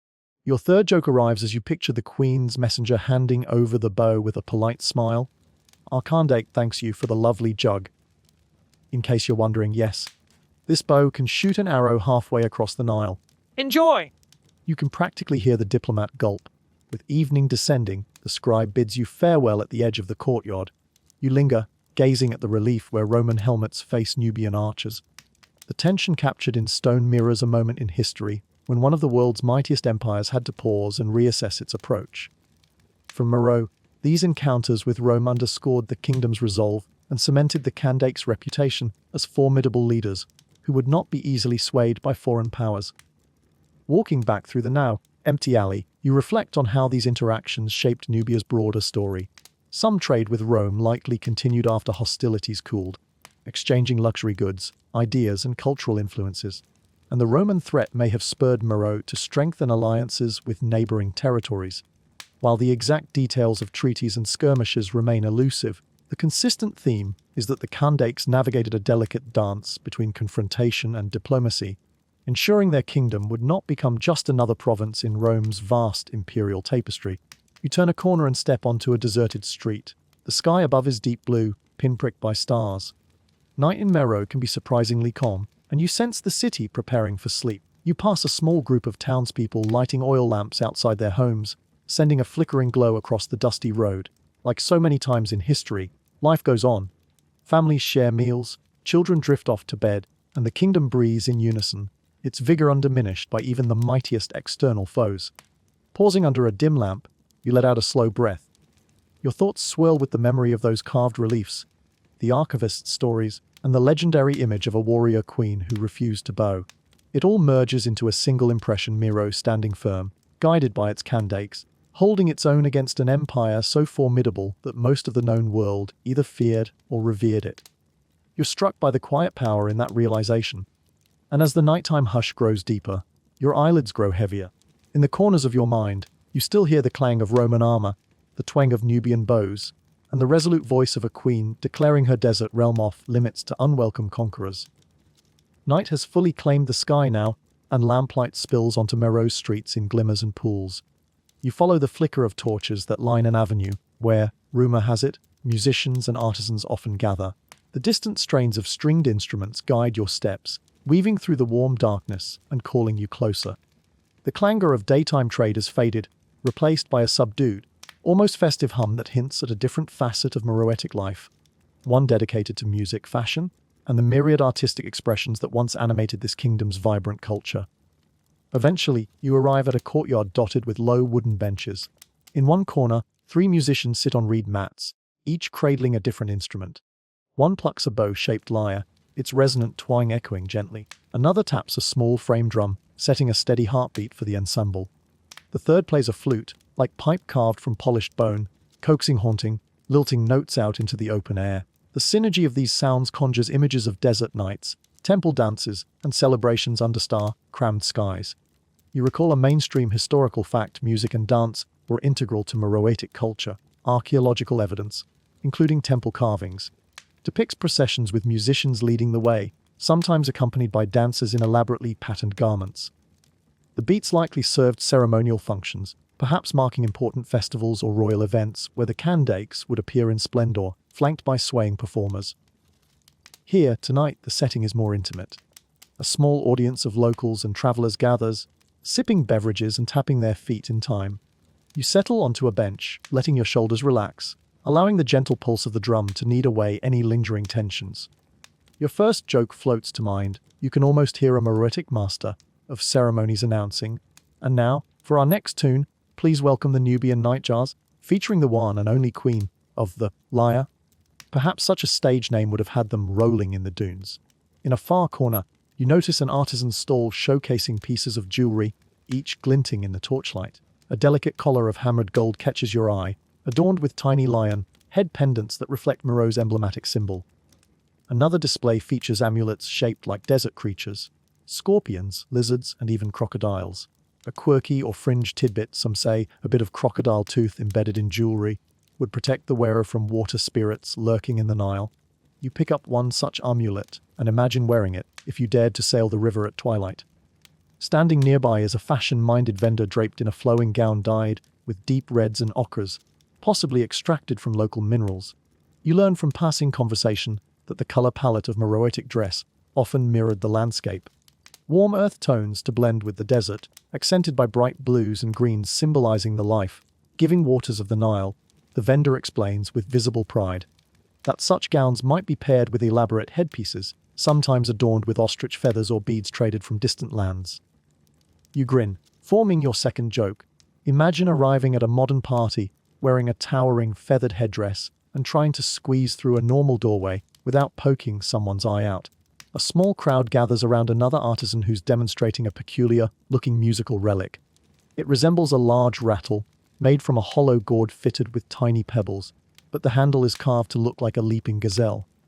The artisan shakes it gently, producing a percussive rustle that seems to mimic the wind itself. Historians still argue whether this style of instrument originated locally or if it was influenced by trade with far-off African regions.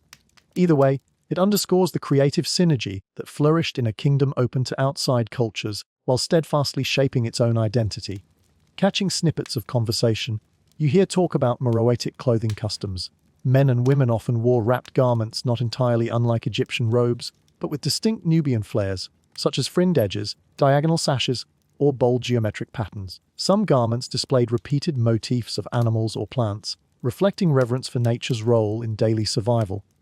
One bystander remarks that these stylized designs occasionally appear in temple murals, unifying religious iconography with everyday fashion. You have a flash of modern synergy. Imagine a contemporary runway show featuring Miro-inspired lines, complete with swirling linen robes and golden accessories. It's a testament to how ancient creativity can still stir imaginations in the present. The music shifts tempo, livelier now, with the drum picking up speed. A small group of onlookers stands to dance, moving gracefully across the courtyard. Their steps aren't formal or highly choreographed. Instead, it feels communal, as though each dancer is contributing a personal flourish. Some do a gentle sway of the hips, others spin in place, letting the hem of their robes fan out. You can't help but think of a comedic possibility. Your third joke, picture an over-enthusiastic visitor. Maybe you attempting to mimic the dance, only to spin too fast and tumble into a basket of instruments. The local crowd might stifle their laughter politely, but you'd never live it down. During a lull in the performance, an elderly man seated nearby beckons you closer. He points to his own battered lyre resting at his feet, explaining that his grandfather played it in a ceremony to welcome a Khandake's visiting envoy decades ago. The old man's eyes shine with pride as he recalls how music once greeted envoys from far-flung regions, forging an immediate bond that transcended language barriers. He strums a chord, and the lyre's echo is warm, lingering in the thick night air. You sense the intangible thread that links you with all those who've listened before, from travelers centuries past to the queens themselves. Next, you stroll over to a row of textile merchants displaying vibrant bolts of cloth. Some are tie, dyed in swirling patterns. An ancient technique rumored to have spread across Africa through commerce and migration. You're struck by how modern the patterns appear, yet they're rooted in centuries of artisanal skill. A conversation drifts by. A local weaver mentions that certain dyes were so highly prized they cost nearly as much as precious metals. Royalty, especially the Khandakes, would commission custom, dyed pieces to showcase both wealth and cultural pride during state ceremonies. Winding through the displays, you come upon a small altar-like structure dedicated to Hathor or Isis, deities who found a receptive audience in Nubia. At its base lie musical offerings, tiny brass bells, a miniature drum, and what might be an old battered sistrum. You recall how Egyptian influences intermingled with Nubian traditions, creating hybrid forms of worship and artistry. Perhaps temple musicians used these instruments in rites once performed under moonlit skies. Amid the chatter of the crowd, you overhear a debate. Two local historians are arguing whether Meroitic fashion borrowed more from Egyptian or sub-Saharan cultures. One insists that the embroidered geometric patterns reflect southern influences, while the other contends that the draped silhouettes are undeniably reminiscent of pharaonic styles. It seems everyone has an opinion on the roots of Meroitic art, testimony to the kingdom's place at a crossroads of diverse ideas. Feeling the soft press of fatigue, you ease onto a cushion near the musicians. They finish a set with a gentle chord, and for a moment, the courtyard is still, like everyone is collectively inhaling the magic lingering in the air. In that breath of silence, you sense how seamlessly Meroitic culture melded external inspirations with homegrown innovation. From the odd instruments that sing the desert's lullaby to the layered robes that flutter like desert wings, this kingdom's artistry speaks of resilience, adaptability, and a flair for the unique. As the performers begin another tune, you let your eyelids flutter shut. The hum of the lyre, the thump of the drum, and the flute's wistful melodies swirl around you. It's easy to imagine a grand festival in a palace courtyard, a candake perched regally on a carved throne, nodding in approval as dancers and musicians weave spells of entertainment. The flicker of torchlight illuminates the shimmer of gold jewelry and the splash of dyed fabrics, a tapestry of color, movement, and sound against the quiet desert night. In this reverie, time melts away, and you're simply there, part of the crowd, tapping your foot to music that's both ancient and timeless. Even as drowsiness tugs at you, you surrender to the lull of gentle rhythms. The kingdom of Moreau hums with life through its art, a living heartbeat that resonates across the centuries, inviting anyone who listens to lean in and hum along. You awaken from your reverie to the sound of lively chatter and the clinking of ceramic bowls. Night has deepened, but the city of Miro shows no signs of sleep. Instead, you follow the torchlit streets toward an expansive courtyard that glows with countless oil lamps. The buzz in the air hints at a gathering far more sumptuous than the intimate music circle you just left. As you step through a wide archway adorned with lion motifs, you realize you've arrived at a palatial banquet. Perhaps a celebratory feast in honor of one of the candakes, or a grand occasion to dazzle visiting dignitaries. Long tables stretch across the courtyard, set with plates and bowls of various sizes. Servants in flowing linen robes dart between the guests, offering platters heaped with roasted meats and baskets overflowing with flatbreads. The aromas swirl together, savory herbs, a whiff of cinnamon, maybe a hint of dates caramelizing in honey, and beckon you to explore each corner of this festivity. A hush of astonished delight passes through you. Miro knows how to party in style. A herald stands near the entrance, occasionally announcing newcomers to the gathering. Every so often, you hear the clatter of drums as a troupe of musicians strikes up a tune to signal someone's arrival, likely a noble or ambassador. You recall a mainstream historical fact: royal feasts in ancient Nubia often served dual purposes. On one hand, they displayed the kingdom's wealth and hospitality. On the other, they functioned as high-stakes political arenas where alliances could be forged or shattered over the dinner spread. If a rival envoy was present, he'd be seated near enough to the candake to exchange polite words, but probably not close enough to overhear confidential conversations. You find a seat at the edge of the commotion. Before you can even settle, a servant offers a bowl of spiced lentil stew. It's piping hot, the surface glistening with droplets of oil infused with cumin and coriander. A second servant appears with a wooden platter bearing roasted goat garnished with chopped onions and fresh herbs. The flavors meld in your mouth, rich and earthy, with a hint of tang that suggests they might have marinated the meat in vinegar or tamarind sauce, an import from distant trade routes. For your first joke of the night, you imagine a modern, day food critic whipping out a notepad. Roasted goat, hints of desert sun, robust donkey overshadow, 5 stars, would dine again. Adjacent to you, 2 dignitaries engage in lively banter. One, wearing a gold-trimmed sash, gestures animatedly with a piece of flatbread, describing how the candake personally welcomed his trade caravan a few nights ago. The other leans in, eyes gleaming, to boast that he once attended a feast where a live peacock, its feathers painted in dazzling hues, was paraded before the guests, only to be whisked away for roasting. A quirky or fringe tidbit: local legends claim that, on rare occasions, the candakes ordered exotic animals to be briefly displayed at banquets, like miniature gazelles or flamboyantly feathered birds, more to amaze the crowd than to fill their plates. You notice an entire corner dedicated to sweets and beverages. Large jugs of date wine stand in neat rows beside pitchers of a light honey-based beer. Guests line up for pastries drizzled with honey and sprinkled with crushed nuts. Dessert staples made possible by the region's robust trade in exotic ingredients. You can almost hear a faint clash of metal. If you imagine stepping too close to those decadent pastries, your second joke takes shape as a comedic showdown. 2 guests wrestling over the last honey cake, each one claiming they deserve it, for diplomatic reasons. Meanwhile, a cluster of musicians at the banquet's center stage stirs the crowd with rhythmic drumming and wind instruments. Their music is lively, almost playful, encouraging diners to tap their feet or sway in place. There's an undercurrent of excitement. These gatherings aren't just about food. They're social hubs where everyone, from high-ranking officials to lesser-known courtiers, can mingle under the benevolent gaze of the Kandake. Historians still argue whether these feasts included formal entertainment like acrobats or dancers, or if the revelry arose more spontaneously from the crowd. Carvings in nearby temples hint at both possibilities, showing lively banquets sometimes accompanied by carefully choreographed dancers. Yet local stories tell of impromptu competitions where guests tried to outdo each other in comedic songs. At one table, you see a group of courtiers daintily sampling a dish of roasted vegetables sprinkled with pomegranate seeds. The conversation drifts into etiquette. How to properly bow to the Kandake if summoned. How to request an audience without interrupting the flow of the meal. A court official explains that the queen might choose to address her guests mid-banquet, receiving small gifts or hearing petitions. You can't help picturing a scenario where someone with stage fright stands up to present a small offering, a carved figurine or a bolt of rare cloth, only to forget their rehearsed speech. Third joke, he blurts out, "Your greatness, you like goats, right?" And then sits down mortified to polite applause from all sides. Across the courtyard, a line of royal guards stands watch.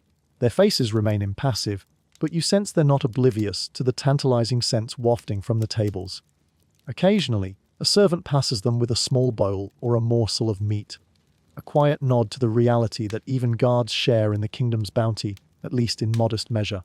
A hush sweeps over the crowd as a heavily robed figure appears on an elevated platform.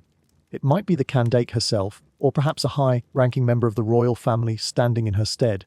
She raises a hand, and the music fades. With measured grace, she utters a few words about prosperity, unity, and the blessings of the gods upon Nubia. You feel a ripple of emotion pass through the gathering, pride, reverence, and collective hope. Moments later, the music resumes, and the feast picks up even more steam, as though the official blessing has given everyone permission to truly indulge. Mulling over the spectacle, you recall how central banquets were to building alliances. Feasts allowed foreign envoys to witness Mero's wealth firsthand, forging deals over shared plates of spiced lamb or fresh, baked bread. That savory swirl of flavors formed a subtle language all its own, promising mutual benefit if both sides stayed friendly. By now you've sampled more than your fill. The richness of Meroitic cuisine, stews bright with fragrant spice, succulent cuts of game, crisp vegetables possibly grown along the Nile, leaves you pleasantly drowsy. You can easily imagine drifting off mid-banquet, lulled by the drum beats and the low hum of conversation. And yet, the pull of curiosity is strong. You catch a glimpse of another table laden with sweet desserts. Honey cakes, fruit tarts featuring dried figs, perhaps a cool yogurt dish with mint leaves. In a quieter moment, you reflect on how these regal feasts exemplify the kingdom's adaptability. Traders brought spices from distant shores, local farmers provided fresh produce, and talented cooks blended everything into a gastronomic tapestry that was distinctly Nubian but open to the world's influences. Even the etiquette, this graceful dance of toasting, serving, and social maneuvering, suggests that Mero was no stranger to diplomacy in culinary form. Eventually, you meander toward the courtyard's perimeter, seeking a vantage point to observe the splendor without being jostled by the crowd.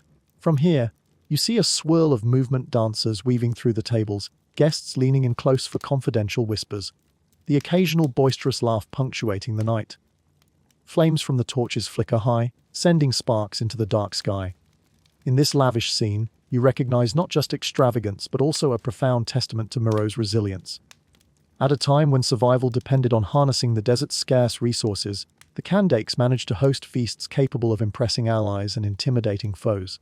The aroma of cardamom and roasted meat does more than delight the senses. It signals strength, unity, and a self-assured culture that knows how to celebrate life even in the face of formidable challenges. Slipping away from the banquet's soft glow, you follow a winding corridor that leads to a quieter wing of the palace compound. The chatter and music fade behind you, replaced by the distant echo of hushed voices discussing matters far more delicate than roasted goat and honey cakes. Here, away from the revelry, you sense the undercurrent of diplomacy that often accompanies the kingdom's lavish feasts. In Mero, alliances aren't just forged on the battlefield or in trade caravans. They're also cemented around council tables, in discreet chambers lit by flickering lamps. You step into a dim hall supported by slender columns carved with lion motifs. At its center, a low table is surrounded by cushioned seats. A handful of figures recline there, advisors, foreign envoys, maybe even a minor royal official representing the Kandake in these less formal negotiations. Light from a single oil lamp casts dancing shadows on the walls, creating an atmosphere of guarded camaraderie. You settle against a column at the periphery, curious to witness the subtle interplay that might determine the fate of kingdoms. One envoy speaks in a measured tone, praising Mero's prosperity and the queen's wisdom. As he talks, he carefully unwraps a cloth bundle, revealing a small ivory statuette, a gesture of goodwill from his distant homeland. The official from Mero accepts it graciously, nodding as if acknowledging both the beauty of the gift and the underlying expectations that come with it. A mainstream historical fact floats into your mind. Alliances in ancient Nubia often involved the exchange of valuable tokens.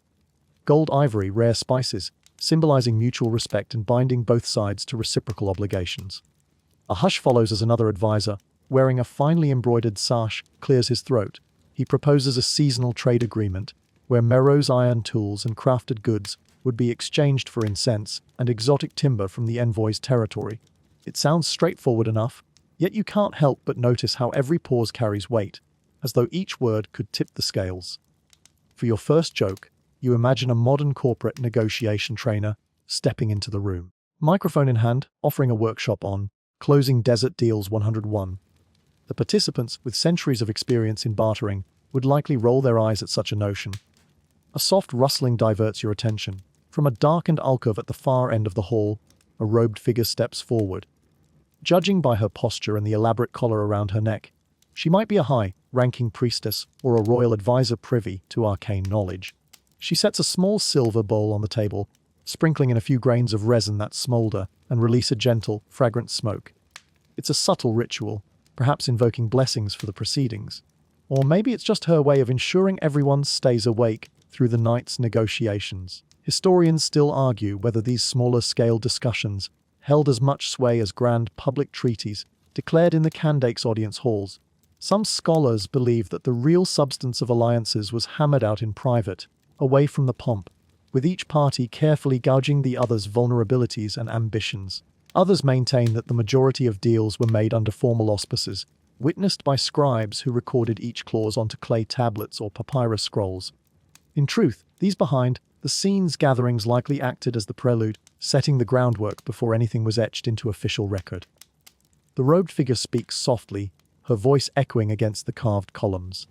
She suggests that any agreement be sealed not just with trade items, but also through teas of blood or mentorship.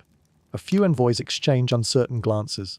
The notion of forging family bonds, through arranged marriages or the fostering of children in each other's courts, was common in many ancient realms, ensuring that diplomatic pacts went beyond a mere handshake. A quirky or fringe tidbit, you recall some clans believed that sharing a wet nurse for royal infants sealed alliances more tightly than any contract, binding children's destinies from their earliest days.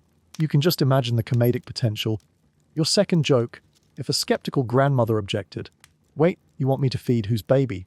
Their donkey's not part of this deal, is it?" Falling silent, the envoys seem to weigh this suggestion. One finally speaks, "Our lord would be honored to host a child of Mero's court, that we might raise them in our customs." This triggers a measured smile from the Nubian side, though the official carefully remarks that the final decision belongs to the Kandake. It's easy to envision how each side attempts to gain favor, emphasizing the benefits of cultural exchange, hinting at the wealth that might flow if trust is established. At a discreet signal from a servant, a tray of refreshments arrives, small bowls of spiced nuts, dried fruits, and tiny cups of date wine. The mood lightens just enough for more casual conversation. Discussions of the festival that preceded these talks, comparisons of desert travel routes, even a brief aside about rumored sightings of mythical beasts near the southern borders. One envoy quips about losing a donkey to a spooked camel, and your third joke forms, you imagine, an official report, explaining why regret to inform the Kandake that the donkey's bravery is questionable, and a formal donkey tribunal will convene next week. Gradually, the conversation tilts back to the crux of the alliance. Some participants speak of threats beyond the horizon, tribes that raid caravans, or foreign powers eager to muscle in on Mero's trade routes. The robed advisor gently reminds everyone that mutual defense can be as valuable as trade. If your caravans are threatened by marauders, wouldn't you want an ally at your side, archers ready, or reinforcements on call? And in return, Mero would have safe passage through your territory's mountain passes, cutting travel time for high-value goods. Throughout it all, you sense that formality masks a careful dance of courtesy and ambition. Each envoy weighs how much to reveal, testing the waters for vulnerability. One might mention a grain shortage, subtly fishing for better supply deals. Another might brag about the strength of his cavalry, hinting that it could be dispatched swiftly to quell unrest.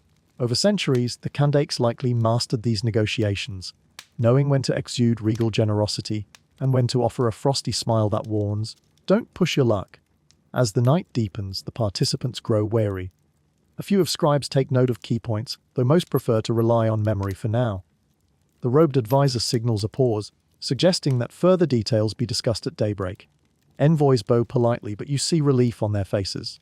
These diplomatic games demand intense focus. One wrong word or an overlooked nuance could unravel months of delicate progress. Stepping back into the corridor, you feel the cool night air rushing in through high windows. Torches cast elongated shadows across the stone floor. From beyond the palace walls, you hear the faint sound of music still drifting from the banquet courtyard, as if the kingdom itself never truly sleeps. You linger a moment, imagining how many times Moreau's fate hinged on such quiet discussions. Perhaps the city's grandeur owes much to the Kandak's ability to broker alliances that maintained peace, secured trade, and warded off external threats, all achieved with a blend of regal charm, subtle intimidation, and well-chosen words. Historians still argue whether this nuanced diplomacy played a larger role in Moreau's longevity than its military might. Some say the kingdom's iron weapons and archers were crucial in staving off invaders. Others contend that the real secret lay in forging partnerships across cultural lines. When a competitor transforms into an ally, swords stay sheathed. Whatever the case, you suspect that while the Kandak's pyramids stand tall against the desert wind, the intangible legacy of their diplomatic prowess might be even more enduring. Stifling a yawn, you glide past a guard who silently nods at you. Another corridor beckons, leading to a courtyard where the moonlight drenches everything in silver. The hush here is comforting. Your steps slow, your breathing deepens. In the corner of your eye, you spot a pair of envoys exchanging final whispers before they separate, each perhaps wondering if tomorrow's talks will bring them closer to an agreement, or push them further apart. For you, the moment is one of tranquility tinged with possibility. The world of alliances and treaties hums quietly under the surface of daily life, guiding who trades with whom, who stands united or divided. The Kandaks understood this subtle labyrinth of politics, weaving it into the very fabric of Moreau's culture. And now, under the star-drenched sky, you feel the gentle pull of that legacy, coaxing you to dream of how desert kingdoms find balance in the hush of a dimly lit hall. You slip out into the moonlit streets once again, following a lane that skirts around the palace compound before opening onto a broad terrace. From this vantage, you gaze upon the sleeping city of Moreau. Its rooftops and distant pyramids glimmer faintly under the moonlight, and a hush settles in the warm night air. Gone are the lively feasting and hushed negotiations. For a moment, the kingdom rests in serene stillness. But the story you've woven through these winding roads, temple courtyards, and banquet halls is far from over. Under that pale glow, you sense the inexorable flow of time, carrying even the grandest realms toward change. Step by step, you descend a wide stairway that leads to an older district of the city. Here, the buildings look more worn. Cracks line the walls, and the once polished stone seems dulled by centuries of wind-blown sand. A handful of wooden scaffolds lean against collapsed rooftops, suggesting ongoing repairs that can barely keep pace with the slow decay. Gazing at the half-ruined facades, you recall a mainstream historical fact. Despite its power and prosperity, Moreau would eventually face decline, brought on by shifting trade routes, overexploited resources, and the relentless push of other rising empires. As you wander, a stray cat darts across your path, pausing to stare at you with unblinking eyes. You can't help but crack your first joke of the section. Perhaps this feline is the official inspector of ruins, making sure you don't try to haul away a loose relic or two for your personal collection.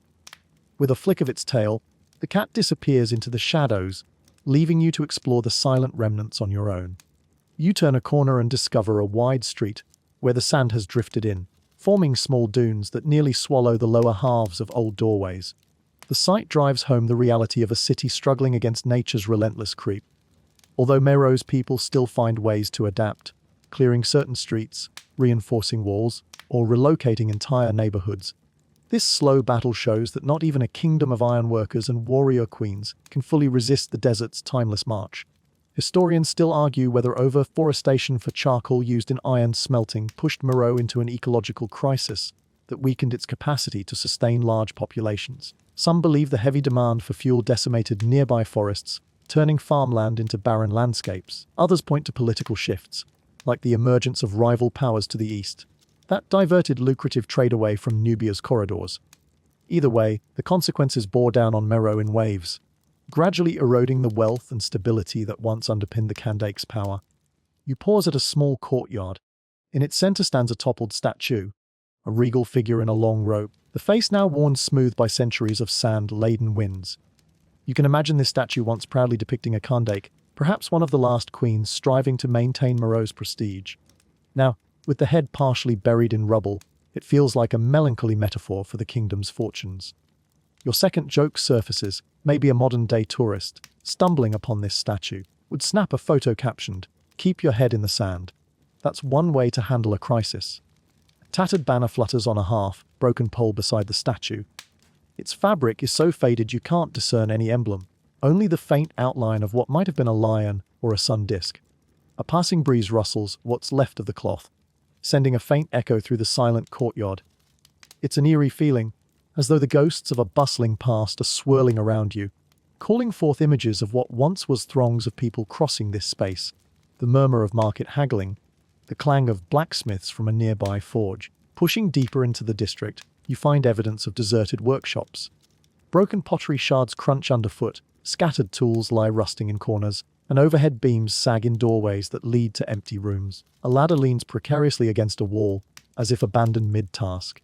You notice an odd detail, a half-finished sculpture of a lion's head, carved from sandstone, left behind as if the sculptor vanished without a trace. A quirky or fringed tidbit about Meroe's decline. Local folklore claims that some artisans simply packed up and moved south or east, carrying their skills and leaving large pockets of the city to fall into disuse. They might have said, "Why finish a lion's head when no one's here to admire it?" Despite these signs of deterioration, vestiges of life remain. You glimpse a lantern glowing in a distant alley and hear faint whispers. Maybe a couple of families still reside among the ruins, eking out a living. Or perhaps they're hopeful entrepreneurs gambling on a revival. You imagine them scooping sand out of doorways each morning, determined to restore at least a sliver of Meroe's former glory. Historians also point to the emergence of the Kingdom of Aksum to the southeast, a rising power whose trade networks eventually overshadowed Nubia's. The competition for commerce forced caravans to reroute, depriving Meroe of the flow of exotic goods that had once filled its coffers. Over time, the Kandake's successors found themselves grappling with diminishing revenues and fewer allies. Attempting to maintain large armies and monumental building projects under such constraints would have been like trying to gather water in cupped hands. It inevitably slips away. Your third joke pops up as you picture a desert traffic sign that reads, "This way to Aksum. We have a better marketplace." Maybe travelers took one look at that sign and decided to bypass Meroe, dealing a devastating blow to the kingdom's economy. It's a silly mental image, but it underscores how a single change in trade routes can leave once thriving cities languishing in obscurity. Eventually, you reach a wide promenade once intended for ceremonial processions. The pavers are cracked or missing, and tufts of dry grass sprout in the gaps. You imagine a time when the Kandake's retinue might have paraded through here, musicians, dignitaries, and lines of richly dressed soldiers. Now, the only parade is the silent drift of sand across the stones, punctuated by your own footsteps. Your heart twinges with the realization that, for all its might and cultural brilliance, Meroe would not remain a dominant force. One by one, the city's cornerstones gave way. Trade declined, resources became scarcer, and rival powers pressured its borders. Even the great iron forges couldn't keep the kingdom from gradually fading, leaving behind pyramids, temples, and stories of fierce queens who once bent history to their will. And yet, standing here in the hush of these ruins, you sense that Meroe's spirit isn't wholly extinguished. The pyramids still rise defiantly against the sky, the artistry of the city endures in scattered relics, and the memory of the Kandake's remains potent enough to draw explorers and scholars across centuries. In that sense, Meroe hasn't vanished, it has transformed into an echo, resonating through time, reminding future generations that even desert realms can nurture grandeur. You rest a hand on one of the crumbling walls, feeling the gritty texture of stone worn smooth in some places and jagged in others. The night air is cool now, a relief from the scorching sun of earlier hours. There's a quiet comfort in letting the city's slow pulse lull you into a drowsy calm. as though the very stones are humming a lullaby about resilience and change. Leaving the ruins, you find a narrow path leading back toward more populated parts of Meru. The city isn't entirely in decay. Certain districts are still vibrant, and the legacy of the Kandaks refuses to surrender to oblivion. But the slow sweep of time weighs heavily here, an ongoing reminder that every empire's prosperity must eventually yield to transformation. Whether those changes come from environmental shifts, political upheaval, or the simple ebb and flow of fortune, Meru's story stands as a testament to both the might of its past and the gentler fade of its later years. Your eyes feel heavy as you climb the path. Perhaps it's the hour, or maybe the mood of these somber streets has worked its way under your skin. Either way, a deep yawn escapes you, and your footsteps slow. The ancient city's hush, coupled with the memory of bustling feasts and regal ceremonies, creates a comforting cradle for your weary mind.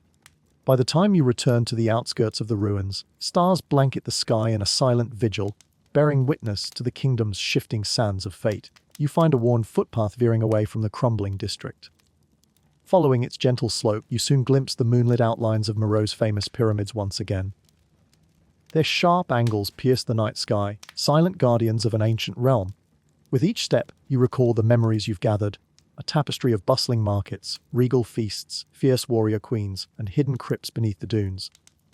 Now, in this final stretch, the night itself seems to pause, as if honoring the last chapter of a story that resonates through centuries. A whisper of a breeze tugs at your clothes, carrying with it the faint fragrance of incense and desert blooms. You pause at a vantage point overlooking the necropolis, where countless pyramids stand like watchful sentinels. A mainstream historical fact surfaces in your mind: these Nubian pyramids, though often overshadowed by their Egyptian counterparts, outnumber them and reflect a flourishing royal cemetery that endured for centuries. Their smaller, steeper forms bear witness to a kingdom that was once robust, confident, and remarkably innovative. Historians still argue whether the final generations of Kandaks attempted to revive Meru's might by restoring trade routes or forging new diplomatic pacts. Efforts that may have come too late. Some propose that external pressures, like the ascendancy of neighboring powers, spelled doom for the last great queens of Nubia. Others claim a gradual cultural metamorphosis merged Meru's legacy into evolving states further south. Whichever side you lean toward, the echo of these rulers persists in the desert's hush, caught between memory and myth. A small dune rises to your left, and you climb it for a clearer view. From the crest, you see a scattering of stone blocks half buried in the sand, the outlines of a ruined sanctuary. You imagine priests once climbing these very slopes at dawn, chanting prayers to greet the sun. Joke number 1. You can almost picture them racing each other up the dune. Winner gets first sip of the temple's morning brew, perhaps a coffee beverage, if such a thing had existed back then. You shift your attention to the pyramids below. Some stand elegantly intact, others are chipped and battered by time. Even so, they exude a resolute dignity. In your mind, you see the silhouettes of Kandaks, powerful figures who shaped the kingdom's fate through cunning diplomacy and unwavering resolve. Perhaps Amenarina's or another queen is still here in spirit, scanning the horizon for new threats or allies. Quirky tidbit: a local legend says that on certain moonlit nights, the faint clatter of bronze armor echoes around these tombs. An eternal royal patrol ensuring that Meru's boundaries remain spiritually protected. As you descend the dune, your footsteps slip in the cool sand, eliciting a soft, rhythmic crunch. A passing thought conjures up your second joke. Imagine a modern travel agency marketing moonlit pyramid treks, complete with a costumed Kandak look, alike shouting motivational lines. Climb, my noble tourists, climb. It's a playful intersection of ancient majesty and modern tourism, a sign that these ruins can inspire awe in any era. Drawing closer to one of the pyramids, you notice a faint outline of carved inscriptions on its eastern chapel wall. Much of the Meroitic script remains a puzzle, only partially deciphered.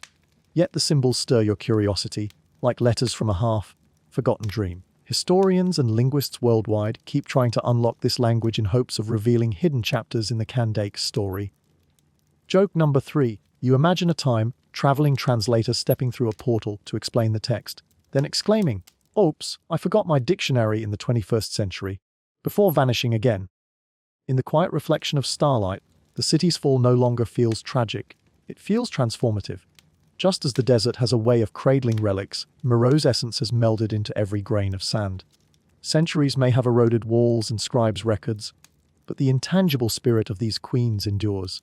The rhythms of the music, the swirl of incense, and the forging of alliances all live on in the stories that modern Nubian descendants tell, in the prayers they whisper, and in the pride they hold for a heritage that refused to be merely an afterthought in global history. Taking a final look at the pyramids, you feel a gentle contentment. Yes, the kingdom's iron forges have cooled, and the once thriving trade caravans have dwindled. But these tapered tombs still spear the sky, unwavering beacons of a legacy that shaped deserts, defied empires, and bridged cultures. The Kandakes, with their commanding presence and intricate diplomacy, remain eternal guardians of Meroe, quietly guiding travelers, like you, through the desert hush. Letting out a slow breath, you turn away. The horizon calls you onward. Tomorrow may bring new discoveries or new roads to follow.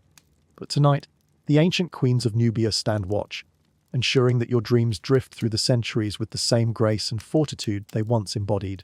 Now that our journey has wound through moonlit pyramids and hushed ruins, it's time to let the desert's calm lull you into rest. Let your eyelids grow heavy. Picture that serene vista of slender pyramids and warm sand, the hush of distant winds smoothing every jagged thought. Imagine the regal spirit of the Kandakes overseeing your slumber, a comforting presence that whispers of resilience and quiet strength. Inhale softly, sensing the lingering traces of incense in the air, those ghostly curls of fragrant smoke that once wreathed altars and sanctuaries. Allow your muscles to melt into whatever surface supports you, your breathing slowing with each exhalation. It's as if the stars above Meroe now twinkle just for you, their silent gleams offering a gentle lullaby after a day's worth of wonders. Feel the air grow cooler against your skin, each breath a step further from the noise of daily life. Breathe in and recall the vast desert expanse that cradles these ancient tombs. Breathe out and sense the subtle peace that seeps from each sandy grain. In this delicate pause between night's hush and dream's embrace, your thoughts float lighter and lighter, drifting beyond the horizon. Soon, all that remains is a faint echo of drumbeats and a glimmer of moonlight on carved stones. Let it all fade, replaced by the comforting darkness that gently welcomes you to sleep. These ancient queens have guided us through battles and banquets, forging alliances and raising monuments to grace the ages. Now, as you settle deeper into your bed, they watch over you still, guardians not just of Meroe, but of the night itself, warding off restless thoughts so you can drift into slumber with a tranquil mind. Sweet dreams.